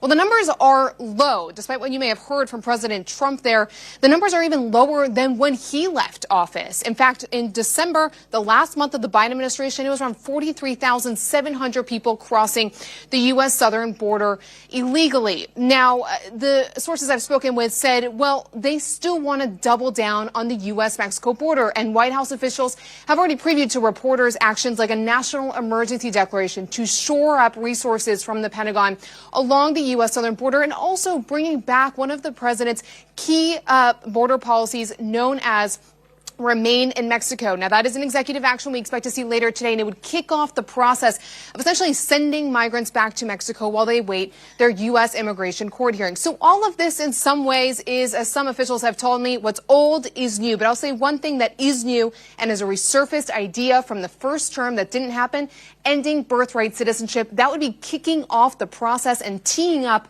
a legal fight, which is really the outcome that the Trump officials tell me that they want as they try to end something that has been in their circles debated and that many in Trump's own orbit have been able to benefit from. All right, Anderson. So, Alvarez, appreciate it. Thanks very much. Back with the panel here in the D.C. Bureau. David Challen, let's start with you. We've heard a lot. It's fascinating to have seen President Trump's official inaugural address and then his impromptu remarks afterward, which were sort of the remarks it seemed like he wanted to give as part of his official remarks. He said as much. Yes. I mean, there's no doubt about that. You know, remember in the first Trump administration, we talked often about sort of teleprompter Trump versus non-teleprompter Trump. I mean, that was in full display today. I mean, the speech in the rotunda was a twofold speech, right? It was a total denunciation of Biden's presidency with Biden sitting right there. And then he turned to his own programmatic sort of what he planned to do now that he was becoming president. What happened in Emancipation Hall later when he was off the cuff, and I think that was originally scheduled to be like a 10-minute unscripted check-in with these supporters who couldn't make it into the rotunda given the change of the affair, became a 36-minute, what I think is the stream of consciousness of Trump that you would have heard on the patio at Mar-a-Lago. This is just the stuff that rolls around in his head, and that's the grievance-filled Trump. And so, I mean, it was all about the 2020 election, which he was still saying was rigged. It's about, which it was not, yes. Relitigating January 6th in a way that was not actually what occurred. Exactly. And so it's not unfamiliar territory, but it reminds us that with all the talk of he feels emboldened by his mandate, or that the popular win is giving him a sense of maybe approaching this job differently. Also, now that he knows his way around the store and knows maybe some of that will happen, but we shouldn't forget that some of what we've come to understand about Donald Trump is also going to be part of this second term. In his second speech, when he said inaugural address. In the second inaugural address, right. By the way, there's going to be a third longer inaugural address to that large. The rally. Right. I got a kick out of the fact that he told the crowd that he had toned things down when he was upstairs. It occurred to me that if we had transcripts of the initial inaugural address and spread them out and read them without watching the context, it would read no different than a campaign rally. I mean, I thought all the points were exactly the same. So to me, it was the same Trump, just said in a more stately environment. Let me give him his props, because it occurs to me that 4 years ago today, many of us were here, 2 weeks removed from January 6th. I would never have believed that we'd be back in this position today as he was headed back to Florida, not having attended Joe Biden's inaugural. And I don't think you can attribute that solely to issues like the economy and immigration. There's something about him. It's probably the word charisma, and it's attributable to him being elected again. I think it's interesting that if you watched the rally last night, you'd get one version, then the sort of pseudo State of the Union inaugural, and then the sort of review afterwards. In the era of the split screen, of which most of the people in the room with him control through their algorithms, you can get different versions of this reality.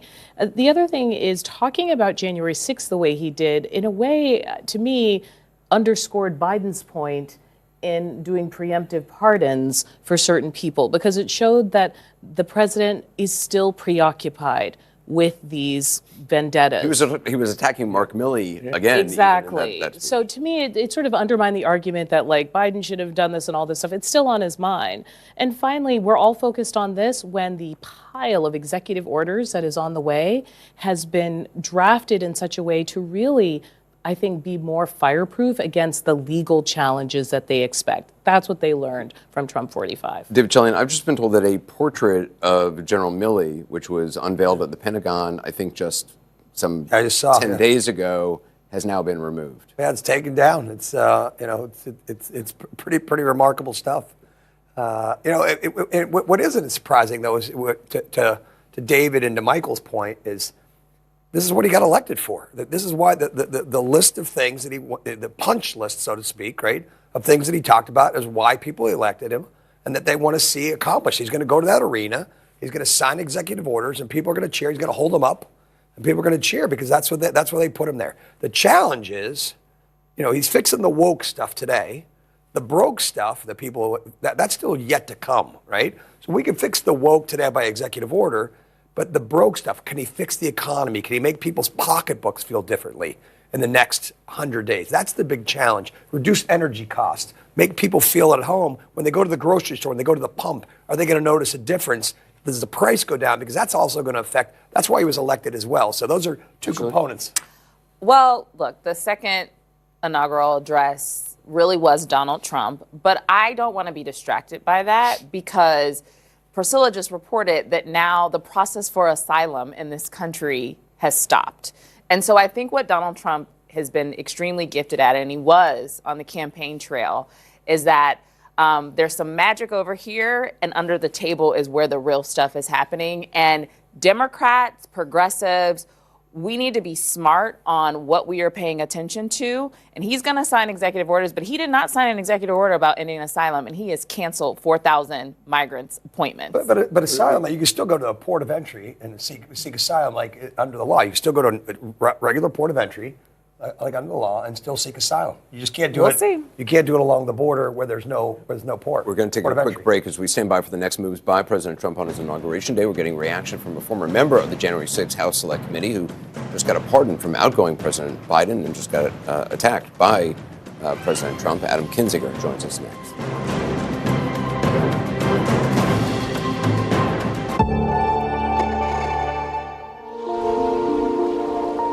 The ocean off the coast of Cape Town, South Africa, is home to a captivating underwater world known as the Great African Sea Forest. It's one of the most biodiverse marine environments on the planet. The kelp forest here is teeming with life, from fish and octopus to otters and the elusive shy shark. There is very little information on these small finned creatures, so Dylan and Mike launched FinSpotter, a high-tech shark monitoring database to help study and protect them. What we do with FinSpotter is we can train AI to identify what species are in an image and where they are. The fact of the matter is we don't fully understand the complete.